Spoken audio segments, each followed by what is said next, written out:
Chapter 909. Wuqiong Bai rushed to the center of the plateau and supported Bi Yanghong's tottering body. She stared at the blue-clothed visitor, her eyes so venomous that they seemed ready to devour him. She harshly yelled, "So it was you. We husband and wife have never met you, and there is no grudge between us, so why did you poison my family's exit? Your son was fated to die a violent death. I originally wanted to use his death to stir up a storm on the continent. It wasn't a bad idea, but alas," the blue-clothed visitor regretfully said, "I didn't think that His Holiness the Pope and the Holy Maiden, so young, would have such outstanding techniques. Otherwise, why would I have appeared?" These words were true. If Chen Chongsheng and Su Yorong had not used their harmonious swords to repel Wuqiong Bai, he truly would not have needed to act. At that time, perhaps Chen Chongsheng would have been defeated by Wuqiong Bai, or perhaps Bi Yanghong would not have believed Qiushan Jun's words. In the end, Chen Chongsheng would have been in great danger. "There's also that Qiushan Jun," the blue-clothed visitor ruefully said. "The central continent truly has many young talents. In the distant ocean, we can't help but see the sky from the bottom of a well." Wang Pe said, "A few days ago, outside Hangzhou City, I advised you that, although I did not know Honored Sir's identity, please do not interfere in the matters of the continent." Bi Yanghong looked at the blue-clothed visitor and suddenly said, "If my guess is correct, you should be Mu?" Compared to Wang Pe, he had been in the divine domain for much longer, so he still had some impression of stories from long ago. These words caused Wuqiong Bai, Huai Ren, and the other martial grandaunts of South Stream Temple to turn pale in shock. The old lady of the Mutuo clan had not spoken much today, especially after Bi Yanghong and Wuqiong Bai had appeared. Now, she suddenly propped herself up on her walking stick and harshly rebuked the blue-clothed visitor. "You Westerners have actually come to stir up trouble again." The blue-clothed visitor was actually Mu. Mu was the surname of the imperial clan of the great western continent. Using a single surname as a name was the most revered meaning in the human world in ancient times, and this custom still remained. Like Yin, like Shang, like Tianhai. The blue-clothed visitor had a single surname, Mu. He was the most extraordinary individual of the imperial clan of the great western continent. In terms of seniority, he was probably the imperial uncle of the great western continent, one generation higher than the empress of White Emperor City. It was said that this person's realm was unfathomable, and he was extremely powerful. He was arrogant and cold. Back then, the chief princess of the great western continent had been forced to leave her homeland and cross the sea to the continent, becoming the present empress of the demi-human race, Madame Mu. It was said that this imperial uncle believed that her talent was too astonishing, her temperament and talent too powerful, a threat to the rightful successor of the imperial clan, so he forced her to leave. Now that he thought about it, this rumor might not be true. The dragon breath of a black frost dragon truly could not be faked, at least not in the past. However, the demi-human race's founding was closely related to the Black Frost Dragon tribe. If Madame Mu had found some sort of secret technique in White Emperor City, it would not be too difficult to believe. Bi Yanghong looked at the blue-clothed visitor and asked, "The girl in the painting is presumably Mu Jiushi?" The man in blue said, "Bai Yexing and I have a very bad relationship, but he has always doted on his sister-in-law. Do you dare to go to White Emperor City to find her?" Bi Yanghong replied, "Let alone White Emperor City. Even if she hid in the abyss behind Shuilao City, I would still kill her." The blue-clothed visitor said, "Then I'll go ahead and wait for you there." After saying this, he turned to a certain place to the west. There was mist, rain, and wind, but it was beyond his line of sight, impossible to see. With a clatter, the copper shards stained with golden blood fell to the ground at his feet like golden leaves. Even at the final moment, no one was able to see the face of the strongest expert of the great western continent's imperial clan. In the countless rays of golden light, one could faintly make out an aged face. The light grew brighter and brighter, and then suddenly vanished. This person no longer existed in the world. Only the copper shards on the ground showed that something had happened here. This was a long winter day. Because too many things had happened, time seemed to pass particularly slowly. In truth, not much time had passed from the moment the three martial grandaunts of South Stream Temple said they wanted to close the temple, to Chen Chongqing's unyielding opposition, to Wu Qiangbai's resentful voice, and to this moment. In this short period of time, the 3 seconds after the blue-clothed visitor struck were the most crucial. The blue-clothed visitor had struck because of his judgment of the situation on the plateau. If Wang Po had not appeared, he would have never struck. Wang Po's blade had appeared because the White Tiger Divine General had launched a sneak attack on Chen Chongqing. For an expert of this level to use a sneak attack, even he believed that Chen Chongqing would not be able to handle it. The blue-clothed visitor did not think so. He believed that as the Pope, Chen Chongqing would assuredly have countless life-saving methods, so he had prepared to take advantage of the chaos to strike. Wang Po's blade had already appeared, so who could stop him? He had not expected that while he had been waiting for Wang Po's blade to appear, someone else had also been waiting for him to appear. And that person was Bi Hong, who he had never imagined. This was the story that had taken place in those 3 seconds. Looking back, this story began with the White Tiger Divine General's spear. If the White Tiger Divine General had not attempted to kill Chen Chongqing, none of this would have happened. So where would this story end? Would it end like this? No. This heaven-shaking battle between experts of the divine domain had ended. The blue-clothed visitor was dead. But Chen Chongqing was still alive. The White Tiger Divine General put away his spear, glanced at Chen Chongqing, and then turned to walk back. When he glanced at Chen Chongqing, the expression on his face was very indifferent, the meaning he wanted to express very clearly. Your Holiness, your fate is truly not bad. Chen Chongqing gazed at his back, his expression calm, but he did not put down his sword. The sword intent began to be faint and indistinct, then condensed and became pure, from plain to swift and fierce to awe-inspiring. The surrounding grass sensed it and rose up, stabbing into the sky. The White Tiger Divine General had naturally sensed this sword intent. The meaning that this sword intent wanted to express was very clear. General, do you really want to leave like this? The White Tiger Divine General did not stop. He did not care about this, a mocking smile appearing on his lip. Your Holiness the Pope, I truly did kill you just now, but so what? Your cultivation level is lower than mine, your battle prowess is lower, and your body is heavily injured. Even if you have countless magical artifacts and treasures on your body, do you really think that you can kill me? Of course, that blade can kill me. Although Wang Po is also heavily injured, do you think that His Highness will just coldly watch? As for the future, I can return to the capital and become Minister of War. Your Holiness the Pope, do you dare to return to the capital? Or perhaps I can return to White Tiger Pass. I have tens of thousands of soldiers and countless experts and array masters under my command. What can your Holiness do to me? These were all thoughts going on in his mind, so naturally no one could hear them. But both his indifferent and proud expression and Chen Chongqing's unwillingness to put down his sword were enough to explain the current situation.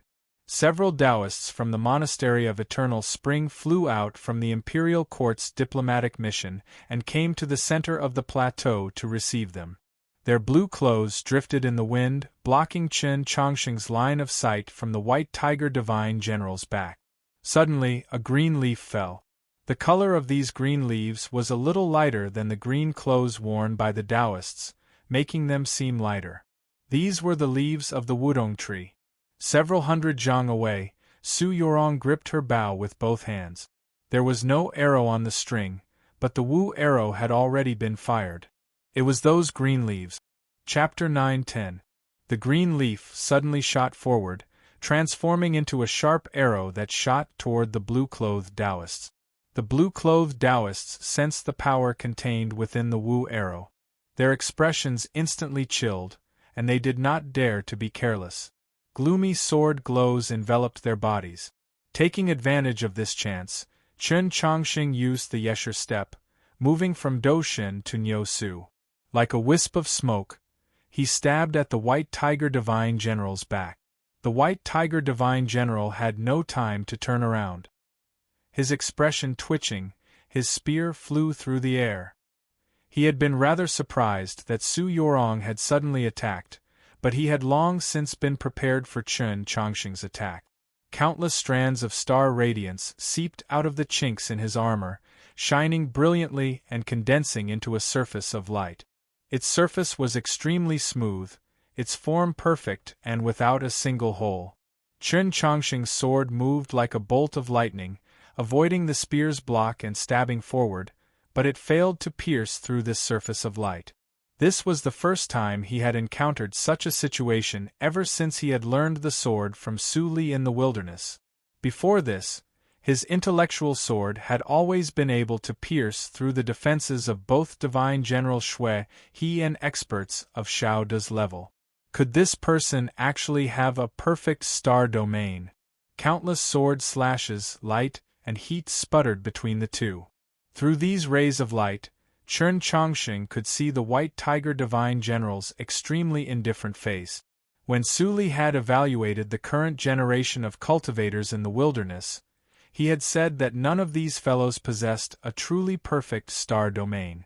Today, the White Tiger Divine General's performance seemed to overturn this judgment.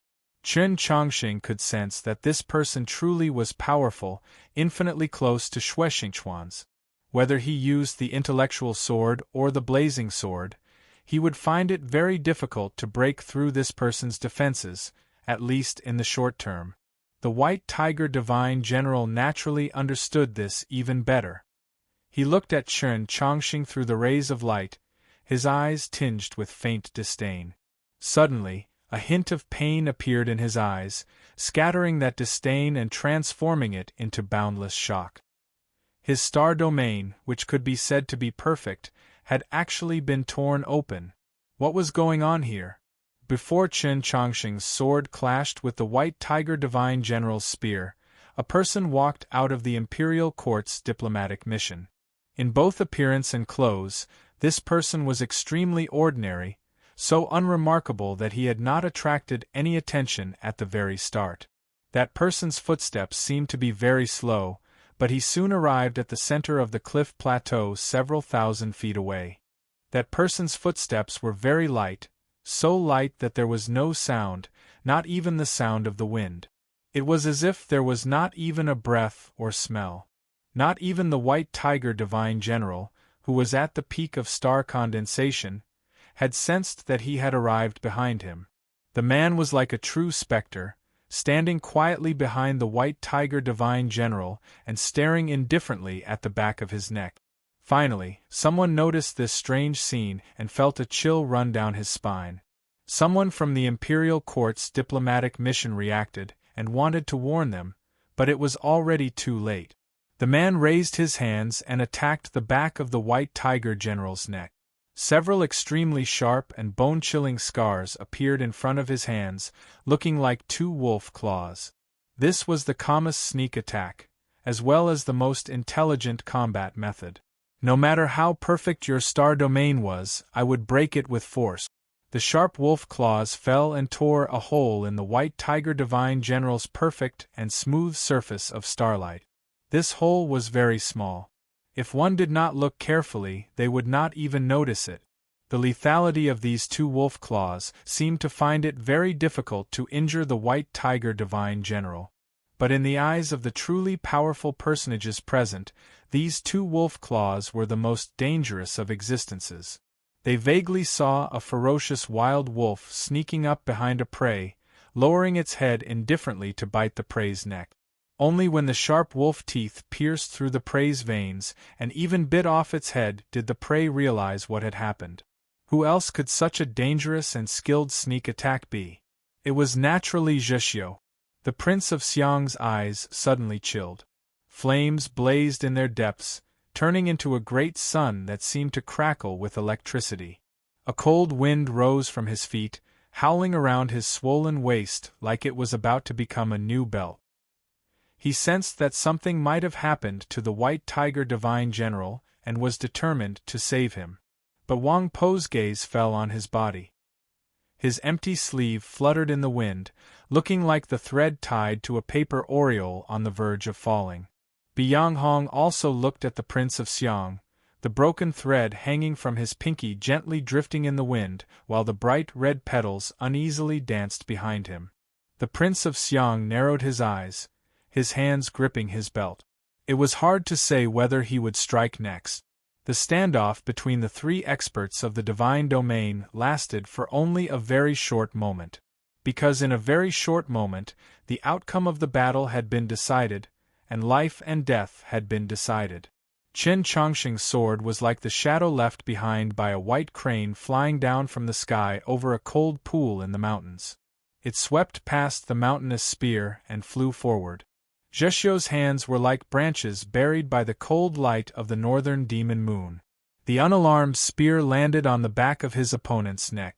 The White Tiger Divine General knew that someone had come and destroyed his perfect star domain, but he did not know where that person was.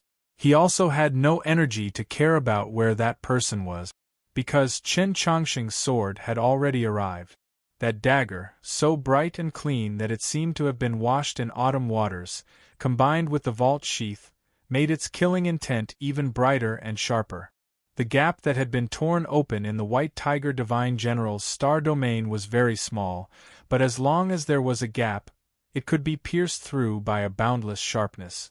The stainless sword pierced through the gap and arrived in front of the White Tiger Divine General, leaving behind a trail of blood. The White Tiger Divine General roared, his true essence madly circulating. Star radiance bloomed like a flower in full bloom, gushing into the world. In the next moment, the bright star radiance suddenly dimmed, because an even brighter sword glow had appeared in the world. Countless sword glows surged out of Chen Chongqing's hands, like fish swimming against the current, like fireworks on a certain night in the capital. It was an incredibly beautiful and spectacular sight. Countless sword cries rose and fell, their cries incessant, sharp sword intents cutting at everything in the center of the plateau. Whether it was the hard ground or armor, they were all cut to pieces. The gap in the perfect star domain gradually grew larger and larger in the dazzling sword glows. The summit was deathly still. The only sound was the constant hum of swords and the rushing of the wind. Many people knew of the Pope's most famous technique, the simultaneous attack of 1,000 swords, but seeing it with their own eyes still left them speechless with shock. These sword glows were the famed swords of the Garden of Zhou's sword pool? This sort of sword technique was the Pope's strongest move? At least several hundred famed swords slashed at the White Tiger Divine General like a river.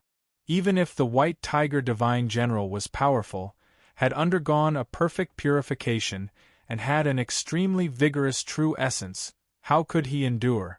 In a flash, several dozen sword wounds appeared on his muscular body, blood spurting out like a torrential rain. Chapter 9:11. From a certain perspective, Chen Chongqing's sword Dao was somewhat unreasonable. As long as he could break his opponent's star domain, then even if his opponent's cultivation realm was far higher than his, they would still find it very troublesome.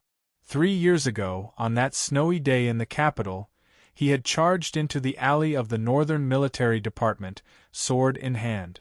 Even an expert of the Proclamation of Liberation like Xiao De and several dozen high-level assassins from the Pavilion of Heavenly Secrets and the Department for Purging Officials had been unable to do anything to him.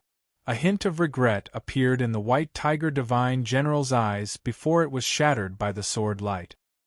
He knew that he had underestimated his opponent, but he wouldn't give up.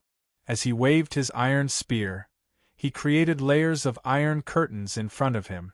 At the same time, he narrowed his eyes and stared at Chen Chongqing's eyes. The more swords one used, the more true essence and divine sense would be consumed. This was a truth that everyone knew. In his opinion, no matter how vigorous Chen Chongqing's true essence was, no matter how calm his divine sense was, under the torrential rain of hundreds of swords, it was impossible for him to withstand for too long. He believed that as long as he persevered for a period of time, or even just a few breaths' time, Chen Chongqing's true essence and divine sense would be exhausted, then it would be time for him to counterattack. The iron spear in his hand carried a swift and fierce feeling. He swung it even faster, and his defense became even tighter. He didn't even care about the sword lights that slashed towards his legs and arms. He only protected his vital parts, blocking Chen Chongqing's hundreds of swords and the enemy whose position he couldn't determine. He waited for the moment to counterattack. There was nothing wrong with this idea. In fact, it could even be said to be the safest strategy. But after a few breaths, he shockingly discovered that Chen Chongqing's true essence and divine sense didn't feel exhausted at all. There wasn't even a sign of weakening. What was going on? Even if he had started cultivating, meditating since he was in his mother's womb, it was still impossible for him to possess so much star radiance true essence. Moreover, why was his divine sense so calm? He didn't feel like a young man at all, but more like an old priest who had been in seclusion in a Taoist temple for hundreds of years. Sword light filled the sky, unending. The sound of the sword piercing through the air was incessant. The White Tiger Divine General was shocked speechless. Then, he felt a great sense of alarm. If he had forcefully retreated at the risk of being injured, he might have been able to avoid the rain of swords. But he wanted to defend and counterattack, so he missed the best opportunity, and now he could no longer find a chance to leave. It was like a water snake in a stream. With the arrival of winter, the water temperature gradually dropped, but because it was greedy for the delicious taste of the fish that might be slowed down by the low temperature, it hesitated for a while and did not leave the mountain stream. In the end, it did not get to eat the fish, but was frozen into the ice and died. It seemed like a long process, but to the spectators, it was only a few breaths of time. The cup of tea was still boiling hot, and the incense had just begun. The White Tiger Divine General knew that he had to risk his life. He madly circulated his true essence, his iron spear piercing through the air, using his strongest mountain-seeking strike, in an attempt to force Chen Chongqing to withdraw his sword and defend. The rain of swords that filled the sky suddenly retracted, hovering in the air around Chen Chongqing, creating countless sparks, barely managing to block this spear. The sky was blue after the rain. With a flash of blue light, two hands covered in black hair landed on the back of the White Tiger Divine General's neck. The White Tiger Divine General let out a muffled groan as his spear smashed into the ground. His berserk true essence borrowed the momentum of the ground to return behind him. But the sword cried out once more. Countless fierce sword intents severed the rock veins at the bottom of the plateau, forcefully severing his spear energy. The White Tiger Divine General let out a fierce howl. Borrowing the remaining energy of the spear, he wanted to fly up and escape the danger of being pincered. A dazzling sword glow flashed before his eyes and then fled into the sky. 10 fierce blue glows suddenly appeared above his head and vanished into the air. The White Tiger Divine General's howl came to a screeching halt. All was quiet on the plateau.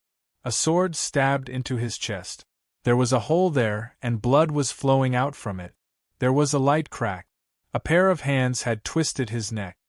His head limply drooped to the side. The second-ranked Divine General of the Great Zhou, the White Tiger Divine General, was at the peak of star condensation. His cultivation was already close to Shueqingquan's.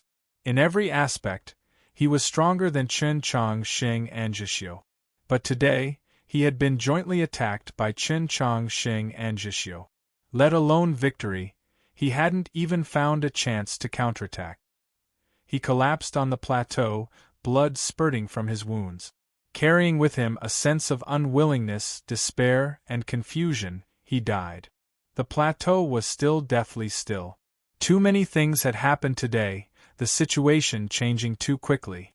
Even now, there were still many people who could not react. South Stream Temple had decided to close the temple and hold a grand ceremony, inviting the imperial court and the various sects to observe the ceremony, but Pope Chen Chongsheng had firmly rejected it.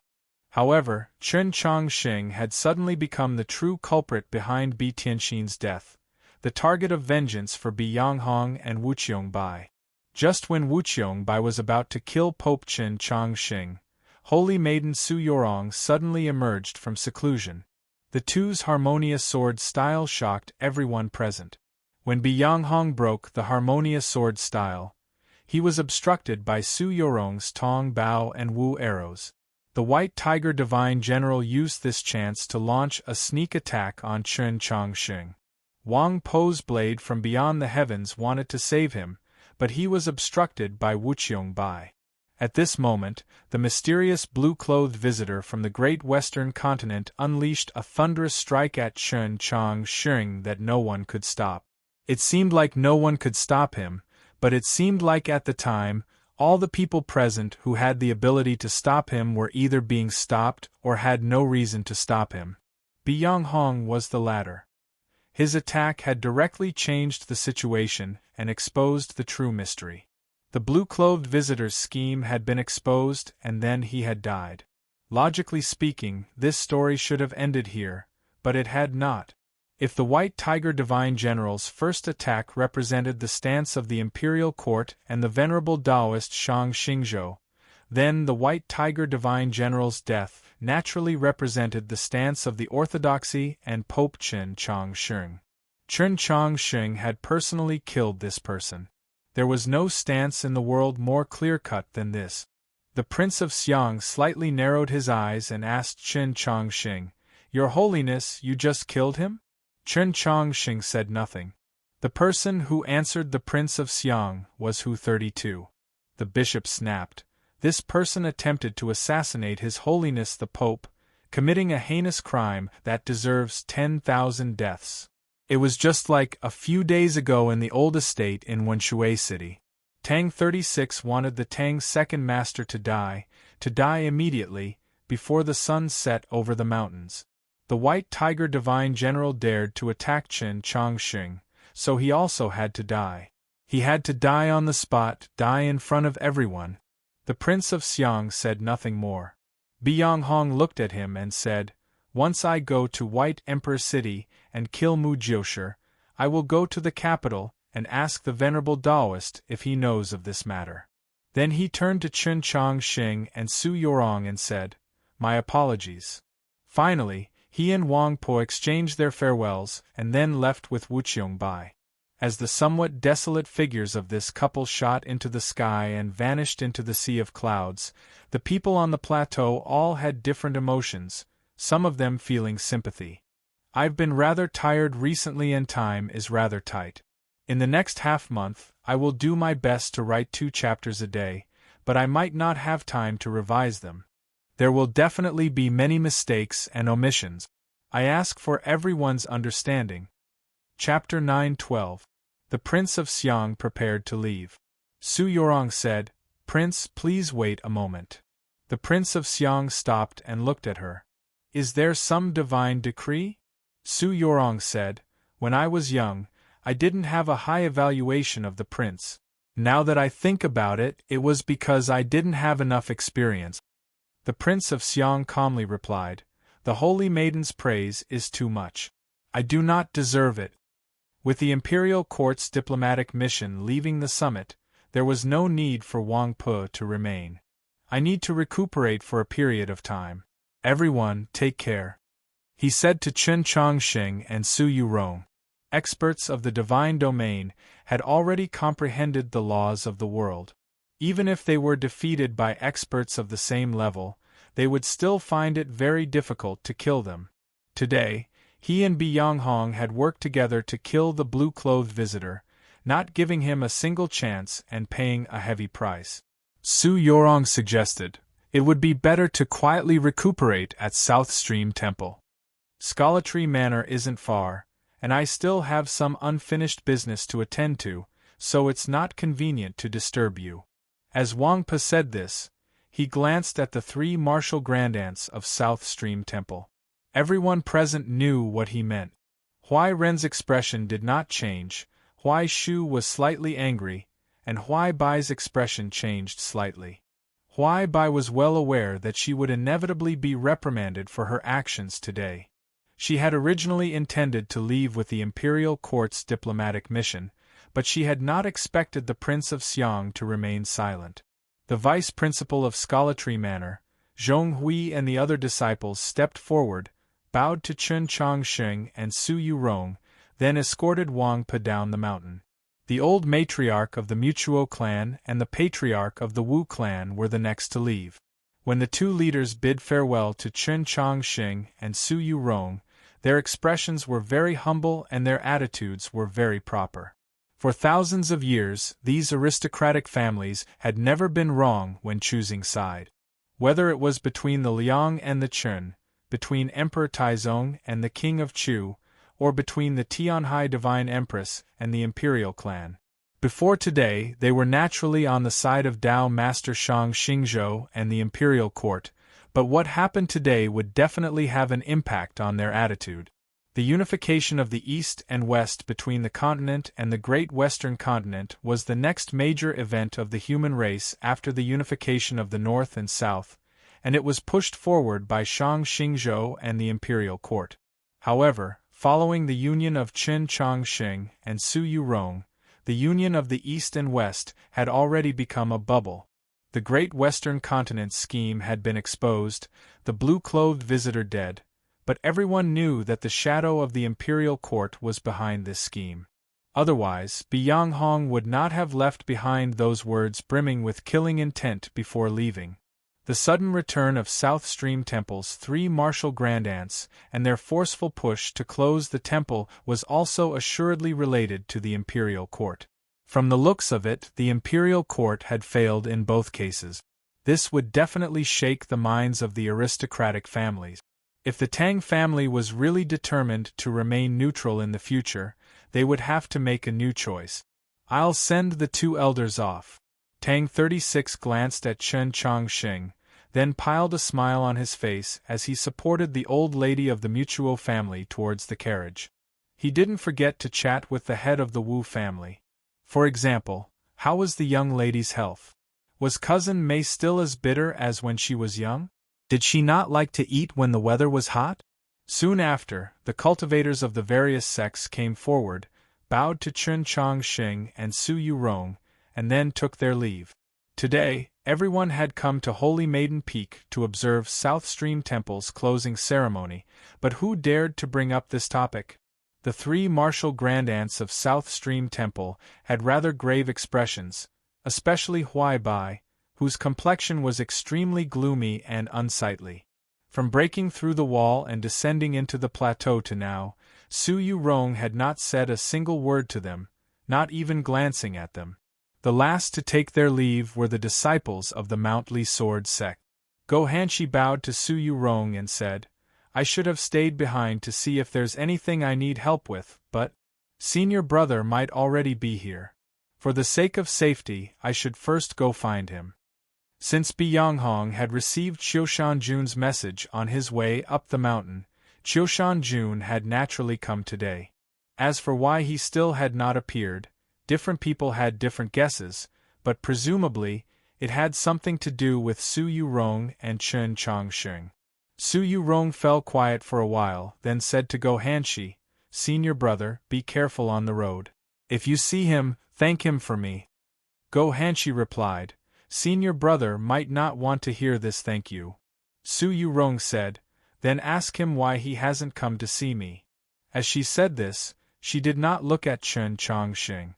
Yi Xiaoyan and the other disciples of South Stream Temple subconsciously turned to Chen Chongsheng, somewhat nervous. In their view, in front of the Pope, how could the holy maiden speak like this?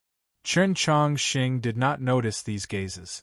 He was currently chatting with Zhixio under the tree. It was unclear what they were talking about, but Chen Chongsheng's expression was rather solemn while Zhixio remained silent. Go Hanshi had originally wanted to bid farewell to them, but as he saw this scene, he became pensive and did not step forward. He led the disciples of the Mountly Sword sect down the plateau. The imperial court's diplomatic mission had already left, and the cultivators from the various sects and noble clans had also retreated. The stone path was very quiet, and not a single sound could be heard in the awe-inspiring forest. Presumably, the birds and beasts inhabiting the forest had long since been frightened away by the several world-shaking battles that had just occurred. As the disciples of the Mountly Sword sect descended the mountain, they discussed the events of the day with great enthusiasm. Who could have imagined that the situation would change so quickly? I heard Senior Brother's words and was just about to raise my sword and go out to kill, but I didn't even have time to unsheath my sword. Bai Kai recalled those hair-raising scenes and excitedly said, 5 experts of the divine domain, 4 of them personally taking the field, and a vicious person like the White Tiger Divine General actually died like this. When I get back, I have to tell Junior Sister about this. If she knows that Zhishio was the one who struck in the end, she'll definitely be very happy. Go Hanshi smiled, but said nothing. Bai Kai continued, Chen Chong Xing truly is formidable, and Junior Sister Su, the Holy Maiden, is also formidable, and their unity sword art is even more formidable. But the most formidable is still Eldest Brother. If not for him, how could the great Western Continent's scheme have been so easily exposed? How could Senior Bi Yanghong and Wang Pe have set up a trap to kill the blue-clothed visitor? In his view, Eldest Brother, who had not appeared from start to finish, was the most important person, so he spoke with a very proud expression. The disciples of the Mountly Sword sect nodded their heads in agreement, saying that if not for Eldest Brother, Chen Chong Xing would have found it impossible to break out of this trap. Even if he had Wang Po's help, the only thing that awaited him in the end was death. Even if the disciples of the Mountly Sword sect had drawn their swords and helped him, he might not have died, but he would still have ended up in a rather sorry state. At this moment, a clear and bright voice that was clearly too lazy came from the depths of the forest. Where did this nonsense come from? Bai Kai's expression instantly chilled. Just when he was about to question the speaker, he suddenly felt that this voice was very familiar, and his expression changed. Chapter 9:13. In the depths of the forest, there was a clear and shallow stream. A grill was placed on a rock by the stream, and there were some leftover fish. Qiushan Jun took a freshly roasted fish from the grill and stuffed it into Bai Kai's hands. Let's see if you can learn to keep your mouth shut when eating fish. Bai Kai was a little nervous. He took the fish and began to eat seriously, not daring to make any comments. The disciples of the Mountly Sword sect unsheathed their swords and went into the stream to stab the fish. For a moment, the sound of water splashing could be heard, accompanied by endless laughter. Qiushan Jun used the stream water to wash his hands and sat on a rock with Go Han-shi. Go Hanshi replied, I didn't expect that after you left the Mount Song Army headquarters, you actually took a detour from Honshu City. You arrived several days later than stated in the letter. Qiushan Jun replied, I left Sloping Cliff and went to the Mount Song Army headquarters. I saw my family, so I followed them. With Go Hanshi's intelligence, he immediately realized the problem in this sentence and asked, Who is it? Qiushan Jun was silent for a moment, then said, Chen Chong Xing. When he and Go Han-shi began to talk, the noise in the stream became much quieter. When he said Chen Chong Xing's name, he attracted the attention of all his juniors, and when he finished telling the story of Sloping Cliff Horse Farm, the stream became even quieter, everyone silent for a very long time. Go Han-shi was also speechless. He looked at him as if he wanted to say something, but in the end, he didn't say anything. Bai Kai's face was completely red, and he almost choked to death on the unchewed fish. What do you want to say? Qiushan Jun said expressionlessly. Go Hanshi smiled and shook his head, indicating that he had no comment on this matter. With great difficulty, Bai Kai swallowed the fish, then repeatedly shook his head, indicating that he didn't dare make any evaluation of eldest senior brother. Qiushan Jun looked at him and said, If you want to say it, say it. Bai Kai hesitated for a very long time, then whispered, Eldest brother, isn't your eyesight a bit too bad? Chen Chongxing is a good person. Qiushan Jun paused for a moment, then continued, Unfortunately, we can't be friends. He didn't know that Chen Chongxing had the same feeling. Go Hanshi smiled and said, In this aspect, I am stronger than all of you, because I can be friends with all of you. Bai Kai squeezed onto a rock and squatted beside Qiushan Jun, saying, Eldest senior, you're the truly amazing one. No matter how strong Chen Chongxing is, he still had to rely on you to escape unscathed today. This was referring to how Qiushan Jun had used Tensum paintings to convince Bianghong and break the Great Western Continent's scheme. However, there was no pride or complacency on Qiushan Jun's face. Instead, there was some sadness. I don't like Tianxin, so I didn't care too much at the start and treated this matter too lightly. I didn't think that the people of the Great Western Continent would actually dare to act against him. After a moment of silence he said, If I had been more vigilant, perhaps he wouldn't have died. Go Hanshi was quiet for a while, then patted him on the back and asked, South Stream Temple has closed. Should we do anything? Junior sister has never needed anyone to worry about her. Zhixiu seems to have some problems.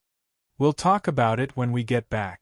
Qiushan Jun stood up and walked out of the forest. The Mountly Sword sect disciples in the stream hurriedly came out of the water and used their true essence to dry their clothes. Carrying Tensum fresh fish, they followed. The mountain path was still quiet and secluded. The birds felt safe and returned to the forest. Clear and pleasant chirps could be heard from all around. From some distant cliff, the playful cries of monkeys could be heard. Qiushan Jun listened for a few moments, then took a sip from the wine pot and led his junior brothers down the mountain path, his robes fluttering in the wind. The plateau at the summit was already empty, but the plateau in front of South Stream Temple was packed with people. Several hundred inner sect disciples of South Stream Temple quietly stood amidst the trees and flowers. They were no longer as nervous as they had been a few days ago. When they smelled the fragrance of the flowers, some young girls couldn't help but take a whiff. The problem had still not been resolved, but since the Holy Maiden had come out of seclusion, what did these disciples have to worry about? In the deepest part of South Stream Temple, at the very top of the thatched cottage, 2 prayer mats had been placed. Su Yorong and Chen Chongxing sat on them. Huai Shu slightly frowned at this sight, somewhat displeased. Huai Bai was silent, seemingly thinking about something. Huai Ren slowly said, His Holiness the Pope has suffered significant injuries. It is best if he first goes to rest. The meaning of this extremely senior martial grandaunt of South Stream Temple was crystal clear. No matter what Su Yorong thought about the closing of the temple, what she thought about their actions after returning from their travels, this was still an internal matter of South Stream Temple. Since it was an internal matter, it should be resolved by South Stream Temple itself. Even if Chen Chongxing was the Pope, he should not be sitting here. However, her words did not receive any response. The several hundred South Stream Temple disciples standing within the thatched cottage and amidst the flowering trees were calm and silent, as if they had not heard. Su Yorong also seemed not to hear. She only quietly gazed at Ping Xian and Yi Chen. Before entering seclusion in the stone wall at the summit, she had placed the affairs of South Stream Temple in the hands of these 2 senior sisters. Her calm gaze clearly indicated that she wanted them to give an explanation for today's events. Huairen sighed, wanting to say something. Su Yorong continued to ignore her, only quietly gazing at Ping Xian and Yi Chen.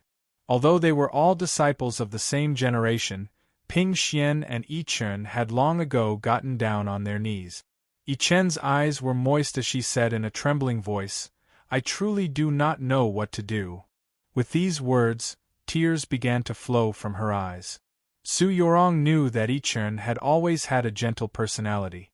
Presumably, she had been forced by her teacher last night to the point where she could not hold on any longer, which was why she had agreed to the closing of the temple on the plateau.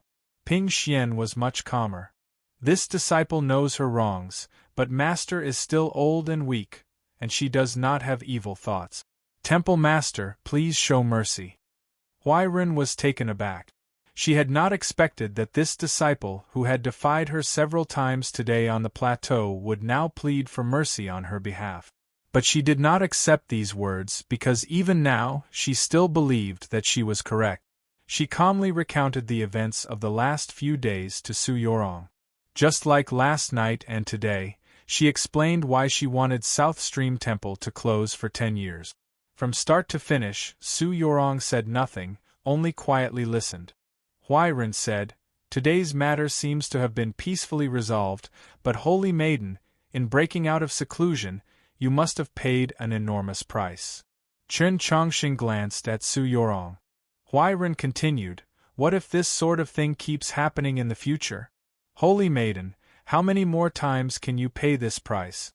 How many more times can Holy Maiden Peak pay this price? The Imperial Court and the Li Palace, the war between master and disciple, why must the disciples of our temple bleed?" At this moment, Su Yorong finally spoke. Her voice was very soft, but it was also very clear. All the disciples of South Stream Temple in the flowering trees could clearly hear it, and it went straight into Huairen's heart. Martial Aunt is a senior, so it's only right that she is concerned about the affairs of the temple, but you are not the temple master, or do you mean, you want to sit in my position? Chapter 9:14. All was quiet within and without South Stream Temple. Huairen could not answer this question. She knew that there was no way to salvage the situation, but when she imagined the scene of the temple being destroyed and the people dying, she still wanted to make one final attempt at persuasion. "I know that this truly is against the laws of the church, but I cannot just watch as you drag my South Stream Temple into the abyss." She looked at Su Yorong and Chen Chongxing and said, "You do not have the right to do this." Su Yorong stood up and calmly looked into her eyes. "Before teacher left, she once said to me that South Stream Temple is full of female cultivators with weak natures. It is extremely difficult for them to survive in this chaotic world, and to calmly guard their Tao hearts to cross the world is even more naive. It is not the true Tao of South Stream Temple." Huairen asked, "Have you and senior sister never thought that the world is like the overflowing river of hatred? If one is not careful, the boat will capsize and the people will perish?" Su Yorong replied, "Cultivating the Tao has always been a heaven-defying act. Even a weak woman should uphold the Tao and advance. Standing by the river and viewing the scenery for an entire lifetime is admittedly wonderful and free, but if one is not even willing to wet the soles of one's shoes, how can one tread on the waves and ultimately reach the other shore?" These words caused the flowering trees to sway in the wind, and the eyes of the disciples of South Stream Temple brightened.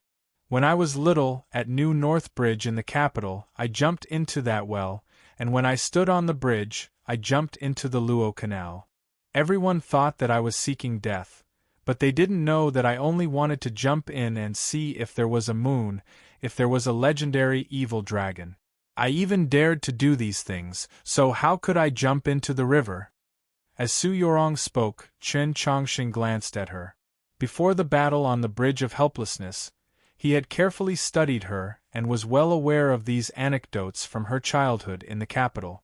"Master chose me to be Holy Maiden because she clearly understood my personality and knew where I would take South Stream Temple." Su Yorong looked at Huairen and said, "I can respect your dislike of my conduct, dislike of teacher's choice, but you want to change all this? No." Her voice was still very soft, like the most pleasant cry of a bird in a tranquil valley. She did not deliberately release her dignity, but she gave off an unquestionable feeling. These last two words in particular made many of the South Stream Temple disciples, including Ping Xian and Yi Chen, recall that Chen Chongxing had said the same two words on the plateau. "I can respect you, I can understand you, but I won't accept you, I won't be convinced by you, and I definitely won't be changed by you. If I can't, then I can't. However, Chen Changsheng remembered the shout that came from the old estate in the snowstorm of Wenshui City a few days ago.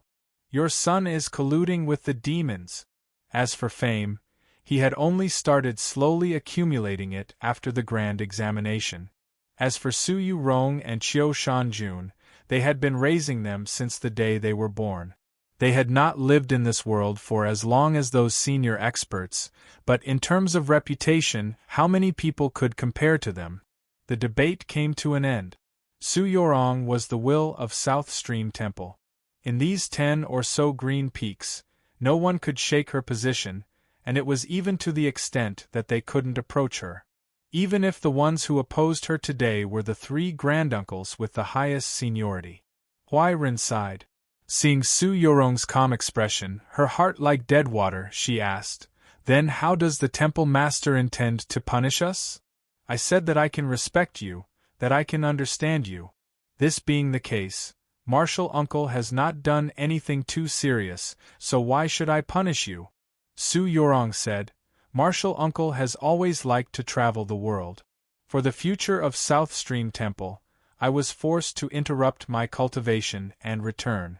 Now that I have broken through the wall and come out, there is no need to worry about the temple's affairs, so I ask Martial Uncle to continue traveling. I trust that the scenery beyond the world will not be much worse than the scenery here." Given Huai Ren's seniority, if she really wanted to punish them according to the laws of the church and the temple, it truly was somewhat inappropriate. But having these granduncles continue to remain in Holy Maiden Peak was naturally even more inappropriate. The so-called traveling was just asking you to leave so that you wouldn't get sick of each other.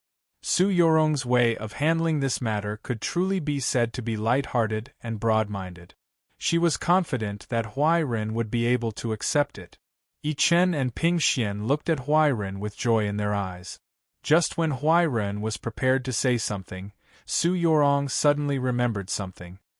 "But I do not wish for Martial Uncle to return every once in a while. That would truly be very troublesome, so let's make it a period of 10 years. Yi Chen and Ping Xian's expressions flickered at these words, thinking, will Master accept? Inviting you to travel the world can be understood as a courtesy given to a junior disciple, but only allowing you to return once every 10 years was a clear banishment.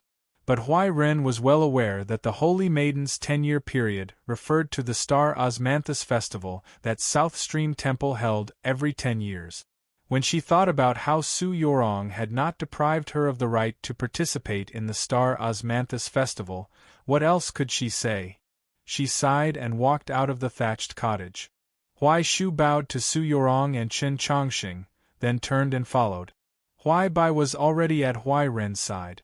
Her expression seemed composed, but her eyelashes trembled, her eyes filled with unease and relief. But in the next moment, the unease and relief in her eyes completely vanished, replaced by shock and fear. Su Yorong's voice once more resounded through South Stream Temple. "Yuan Yueqin, do you think that you can also leave?" All the South Stream Temple disciples raised their heads. Some looked at each other while others looked around, thinking, who is Yuan Yueqin? I've never heard of a disciple with this name in the temple before. Those disciples with faster reactions had already guessed at what was going on. Huairen stopped and turned around to look at Su Yurong without saying a word. Huai Shu appeared somewhat perplexed as if she did not understand what had happened. Huai Bai's complexion turned extremely unsightly. More and more disciples understood that Yuan Yueqin was Martial Grandaunt Huai Bai's secular name. Huairen was somewhat uneasy. Su Yorong did not call her martial aunt, nor did she use her Taoist name. Instead, she directly called out third junior sister's secular name. The meaning hidden within was obvious. Huai Bai's embarrassment turned to anger. She shouted at Su Yorong, "Holy Maiden, what are you doing?" Huai Shu still had not reacted. She said to Su Yorong, "She is still your martial aunt, so how can you do this?" Su Yorong knew that this was her martial aunt's personality, so she ignored her. She only looked at Huai Bai and said, Yuan Yueqin, you colluded with outsiders to attack a disciple of the temple. Do you really think that after doing such a thing, I will allow you to leave South Stream Temple? Huai Shu finally came to her senses. She glanced at Huairen, wanting to say something, but not knowing what to say.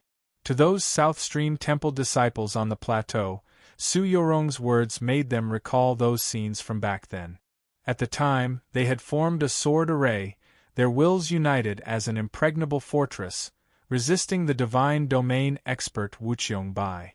The situation had been extremely dangerous. At this moment, their martial aunt Huai Bai had suddenly attacked and wounded them, causing the array to fall. How could they forget this scene? Chapter 9:15. With the blue-clothed visitor's sudden attack, the great western continent's scheme was exposed, and Wang Pu and Bi Yanghong's thunderous strike together made Huai Bai's actions less conspicuous. But many people did not forget. Like the disciples of South Stream Temple, like Su Yorong. She calmly asked Huai Bai, "Just what did Shang Xingzhou do to you that you would do such a thing?" Huai Bai knew that she was in a most troublesome situation. Clenching her teeth, she said, "I don't understand what you mean." Su Yorong no longer questioned her. She turned to Chen Chongqing and asked, "May I ask His Holiness the Pope to interpret the law?" On the plateau, when Chen Chongqing had stopped South Stream Temple from closing, he had relied on the Pope's right to interpret the law. Su Yorong had invited him to speak, partly to borrow his power, but also to prove to the disciples of South Stream Temple that he had the right to do so. Even the Holy Maiden was still a woman, with many careful thoughts that were difficult to describe. Regardless of Huai Ren's reasons for closing South Stream Temple, Huai Bai's actions on the plateau were unacceptable. In any sect, her actions would be unacceptable, and the laws of the Church naturally had a clear explanation for this. Or cripple her cultivation and expel her from the sect. Chen Chongqing thought of the scriptures of the Taoist canon he had memorized when he was a child and said, "Or be punished with house arrest and reflection." Huai Bai's complexion instantly paled. She looked at Huairen, hesitating to speak. Huairen wanted to plead for mercy on her behalf, but she suddenly recalled how she, Huai Shu, and Huai Bai had wandered the world for many years and had suddenly been sought out by the Taoists of the Monastery of Eternal Spring, resulting in this trip to the capital to meet with the venerable Taoist Shang Xingzhou. She couldn't help but feel a little apprehensive, her mind a little dazed. Su Yorong looked at Huai Bai and asked, "Yuan Yueqin, which one do you choose?" Huai Bai saw Huai Ren's silence and believed that her senior sister had given up on her. Hatred rose from her heart and she clenched her teeth. "House arrest? How many years are you planning to imprison me for?" Su Yorong replied, "If there comes a day when you can understand your mistakes, you will be released." Huai Bai sneered, her voice shrill as she yelled, "You want to imprison me in Holy Maiden Peak for the rest of my life. How can I do as you wish?" Su Yorong's expression did not change. She calmly said, "It seems that you want to choose the former?" The former was to have one's cultivation crippled and be expelled from the sect. This was precisely the punishment that Mu Jiushi had endured in the Li Palace. However, even if that princess of the great western continent had her orthodoxy's cultivation crippled, she still had her own sect's cultivation to protect her, while Huai Bai cultivated the Taoist techniques of South Stream Temple. If all of them were crippled, what difference was there between her and a cripple? Huai Bai's face became even paler, and her eyes became extremely resentful as she said, "What if I don't choose?" Su Yorong calmly said, "Then I will have to directly carry out the rules of the Church on behalf of the ancestors." Hearing this, Huai Shu's expression changed slightly. She took a step forward and stood between Su Yorong and Huai Bai. This fiery Taoist nun didn't want to clash swords with the current saintess, but she subconsciously didn't want to see what might happen next. The reactions of the South Stream Temple disciples were different. With the clear cry of swords and the rise of sword intents, several hundred disciples seemed to be scattered about, but they had already formed an extremely complex sword array. The sword energy was majestic and awe-inspiring, blocking off all paths down the mountain. Huairen sighed at this sight. She looked at Huaibai and advised, "If your conscience is clear, then reflect on yourself for a few days. I will wait for you at the base of the mountain." "Senior sister, how could you be so stupid?" Huaibai's expression was one of extreme pain. "It's very obvious that the Saintess wants to use me to establish her might. What need is there for evidence and reflection?" Huairen saw that she was sincere and couldn't help but be somewhat swayed. She took a step forward, wanting to say something to Su Yorong. Suddenly, a cold wind blew through the thatched cottage. Sword intents crisscrossed, yet they were restrained. An extremely fierce and cold chi enveloped the area. It was a sword, a very thin, long and straight sword. The body of the sword was pitch black, its surface glossy and smooth, like black jade. This black jade sword was grasped in Huaibai's hand. The sharp and frigid blade of the sword was placed across Huairen's neck, only a hair's breadth from her throat. Huaibai had taken advantage of the moment. Huairen took a step forward to launch a sneak attack and subdue her. Huairen's face was somewhat pale. It was hard to say if it was because she had suffered internal injuries from the invasion of the sword intent or because her junior sister's sneak attack had hurt her mood. A burst of arrogant laughter resounded through the thatched cottage. Huaibai looked at Su Yorong and Chen Chongxing, her face brimming with pride. However, her smile gradually faded and her voice turned frigid. "Correct, you're right. All of this was my plan. The venerable Taoist promised me that as long as South Stream Temple closed for 10 years, I would be the Saintess." Chen Chongxing asked, "And if Yorong broke through the wall and came out of seclusion?" Huaibai sneered, "Do you think that if I did all this, she would still have a chance of coming out of seclusion? If she could not break through the wall on her own, then what awaited Su Yorong was naturally death. I truly did not expect that you would abandon the great Tao for a man and break through the wall and come out of seclusion." Huaibai continued, "As for everything else, it's actually very simple. It's not difficult to use the longevity of South Stream Temple to convince this stone-like senior sister, and it's even easier to swindle this violent-tempered but simple-minded senior sister." Only now did Huai Shu understand what was going on. She was furious, her body trembling, but she did not dare to do anything. The frigid black sword was placed right in front of Huairen's throat. Huairen's face paled even more, her eyes dimmer, and there was a faint hint of sorrow in their depths. "Papa, papa!" Huaibai's fingers descended like the wind, sealing off several of Huairen's meridians and sealing off her most important ethereal palace. A cry of alarm rose from the thatched cottage. "Divine finger of the world stream." "Correct, I used the divine finger of the world stream. Senior sister no longer has any chance of counterattacking." Huaibai harshly retorted, "You juniors actually dare to disrespect me. If possible, I will definitely have you taste what it is like to be pierced by 10,000 ants." As she spoke, Huairen's face turned from pale to green, clearly in extreme pain. It was obvious that she was suffering from the pain of the divine finger of the world stream. Ping Xian, Yi Chen, and the other disciples of South Stream Temple were infuriated by this sight, but they feared the black sword and did not dare to step forward. "Of course, I do not hope that this will force you to abdicate," Huaibai coldly said to Su Yorong. "You are the most ungrateful and callous person of Zhou, aren't you? Just let me leave." Su Yorong ignored her. Looking at Huairen, who was being held hostage, she said, "My lady, your intentions might be good, but this world has always been bad." Huaibai did not understand what she meant. Her expression turned even harsher as she yelled, "Quickly remove the sword array." Su Yorong continued to ignore her, only calmly gazing at Huairen. Huairen's expression grew increasingly gloomy. The pain of the divine finger of the world stream was truly nothing compared to the pain of being betrayed by the junior sister she had loved for centuries. Chapter 9:16. Huai Shu angrily said to Huaibai, "Hurry up and release senior sister." Su Yorong's gaze suddenly moved up to Huai Bai's face. Huai Bai seemed to sense two rays of light that seemed to have real heat. Her eyes were blinded by a blinding light.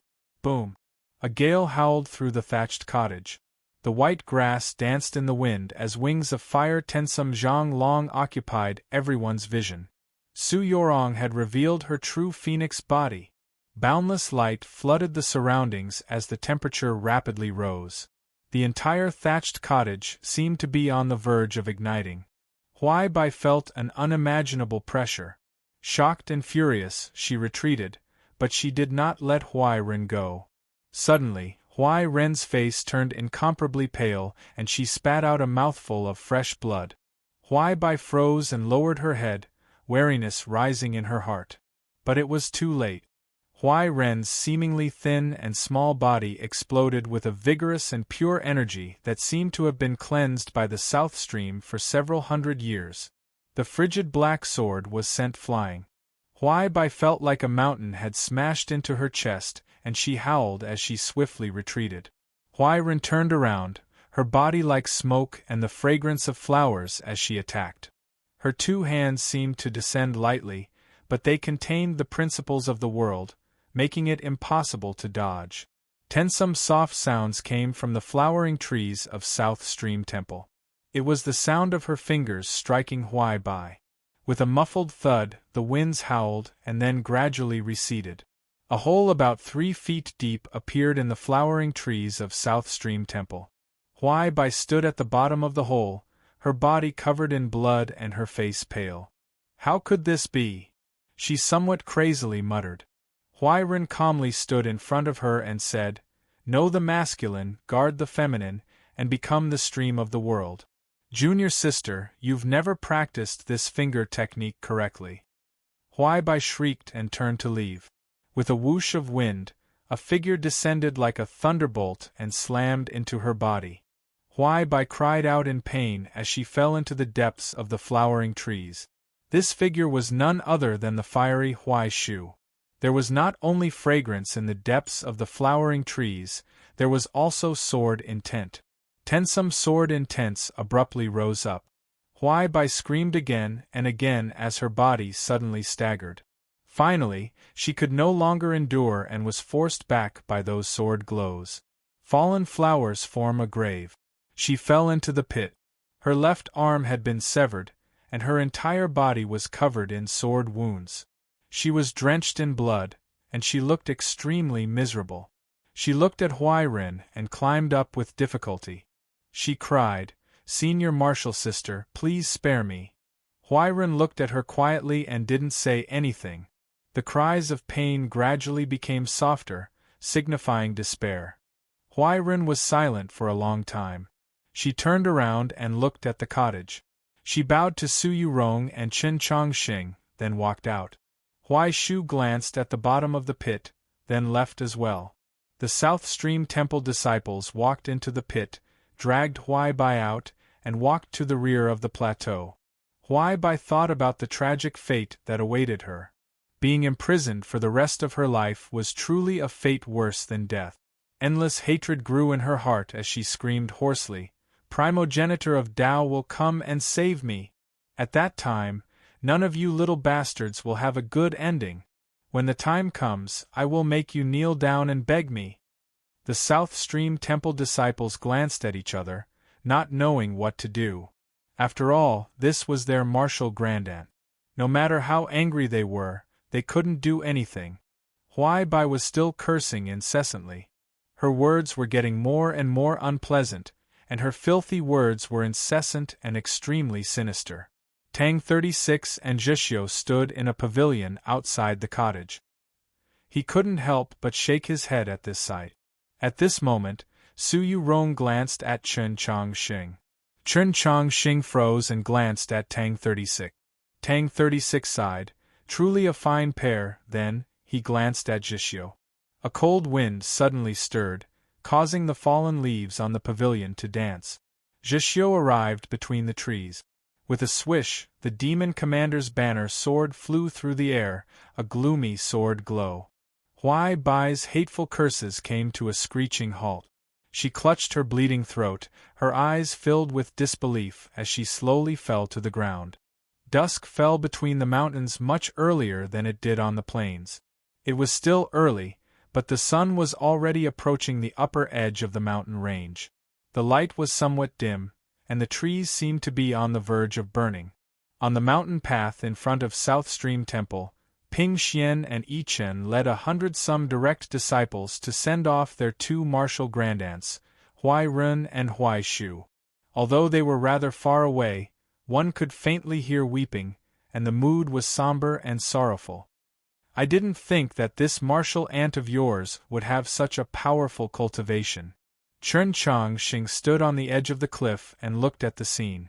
Earlier in the cottage, Huai Bai had launched a sneak attack and used the World Stream Divine Finger to seal Huai Ren's meridians and ethereal palace. No one had expected Huai Ren's personality to be countless times more violent than she usually displayed, and her cultivation was even more unfathomable. She had forcefully mobilized her true essence and spiritual sense to break through the seal and easily subdue Huai Bai, using only one move to render her powerless. The World Stream Divine Finger she used was countless times more profound than Huai Bai's finger technique. It was indescribably profound, otherworldly, and even faintly divine. If she had not been willing to listen to Su Yorong's order to leave and had relied on her cultivation to forcefully resist, it was truly impossible to say what would have happened today. My South Stream Temple has existed for countless years. Although it has always been low-key, its resources are extremely deep. Martial Aunt Huairen has devoted her entire life to cultivating the Tao and has the potential to reach the divine. She's naturally formidable. Su Yorong added, but I don't know how she was convinced by your master. Chen Chongqing watched from the side. He saw that her beautiful face was incomparably calm, yet it possessed a certain majesty. Perhaps it was because she had her hands held behind her as she stood on the edge of the cliff? At this point, he could already confirm that the omen he had sensed at the summit of Holy Maiden Peak yesterday had come from him. To put it another way, he was Su Yorong's greatest problem. If he had not come to Holy Maiden Peak, Su Yorong might not have been forced to break out of seclusion early. Thinking of this, he said, "My apologies. In the future, I will do things more cool-headed." Su Yorong turned and smiled at him. "If even my matter cannot break your cool-headedness, then you should be the one apologizing, right?" Chen Chongqing thought this over, then said, "That's reasonable. Then I won't change it." He and she had not seen each other for many years. Their correspondence had also been broken for 2 years. Logically, they should feel a little strange. But in reality, they had gone through life and death together too many times. Blood and water mixed together. You are me, I am you. Just like in the eyes of the world, they were truly a match made in heaven. Now that they were together, they were still as calm and indifferent as they used to be. Su Yorong closed her eyes. No one knew what she was thinking. The wind outside the cliff lightly brushed against her face, causing her eyelashes to tremble. Along with her was twilight light. Looking at her face, Chen Chongqing was slightly moved. He slowly lowered his head. Su Yorong's eyes were still closed, but her expression had a slight change. He didn't know if she had sensed something. Chapter 9:17. There was a squelch. It was not a laugh. A mouthful of blood sprayed from Su Yorong's lips. All of it landed on Chen Chongqing's body. Chen Chongqing seemed to be in a very sorry state. Su Yorong opened her eyes and saw this scene. After a moment's thought, she guessed what had happened. She raised her sleeve and wiped the blood from the corner of her mouth, revealing a mischievous smile. Chen Chongqing ignored himself. Looking at her pale face, he asked worriedly, "Are you all right?" Su Yorong knew that he had a slight obsession with cleanliness. Seeing him ignore her, she was slightly moved. She took out a handkerchief and carefully wiped the blood from his face. It's good that the clotted blood has been forced out. She was facing the twilight and closing her eyes to meditate and heal her wounds, but Chen Chongqing misunderstood her. Chen Chongqing felt slightly embarrassed, but he was even more worried, even though she said she was fine. Closing the temple and entering seclusion was an extremely important matter. Because of him, Su Yorong had broken through the wall and left seclusion early. Her cultivation would inevitably be greatly affected. Most importantly, her Tao heart would be covered in an indelible mark, and it was highly likely that she would never find the opportunity to break through. Thinking of this, Chen Chongqing's mood became increasingly heavy.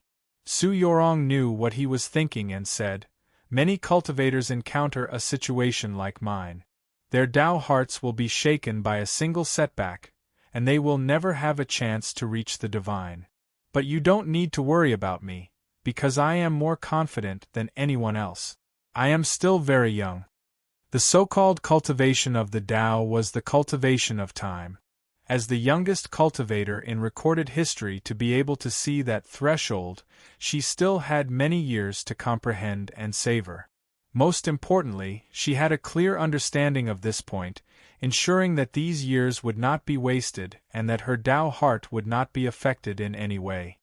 Hearing this, Chen Chongqing's mood improved a little. The blood on his face had already been wiped clean by Su Yorong.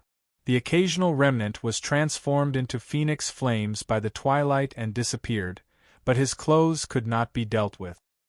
He very naturally took out a clean Taoist robe from the vault sheath and turned around to change into it. His entire movement seemed especially practiced, as if he had repeated it countless times.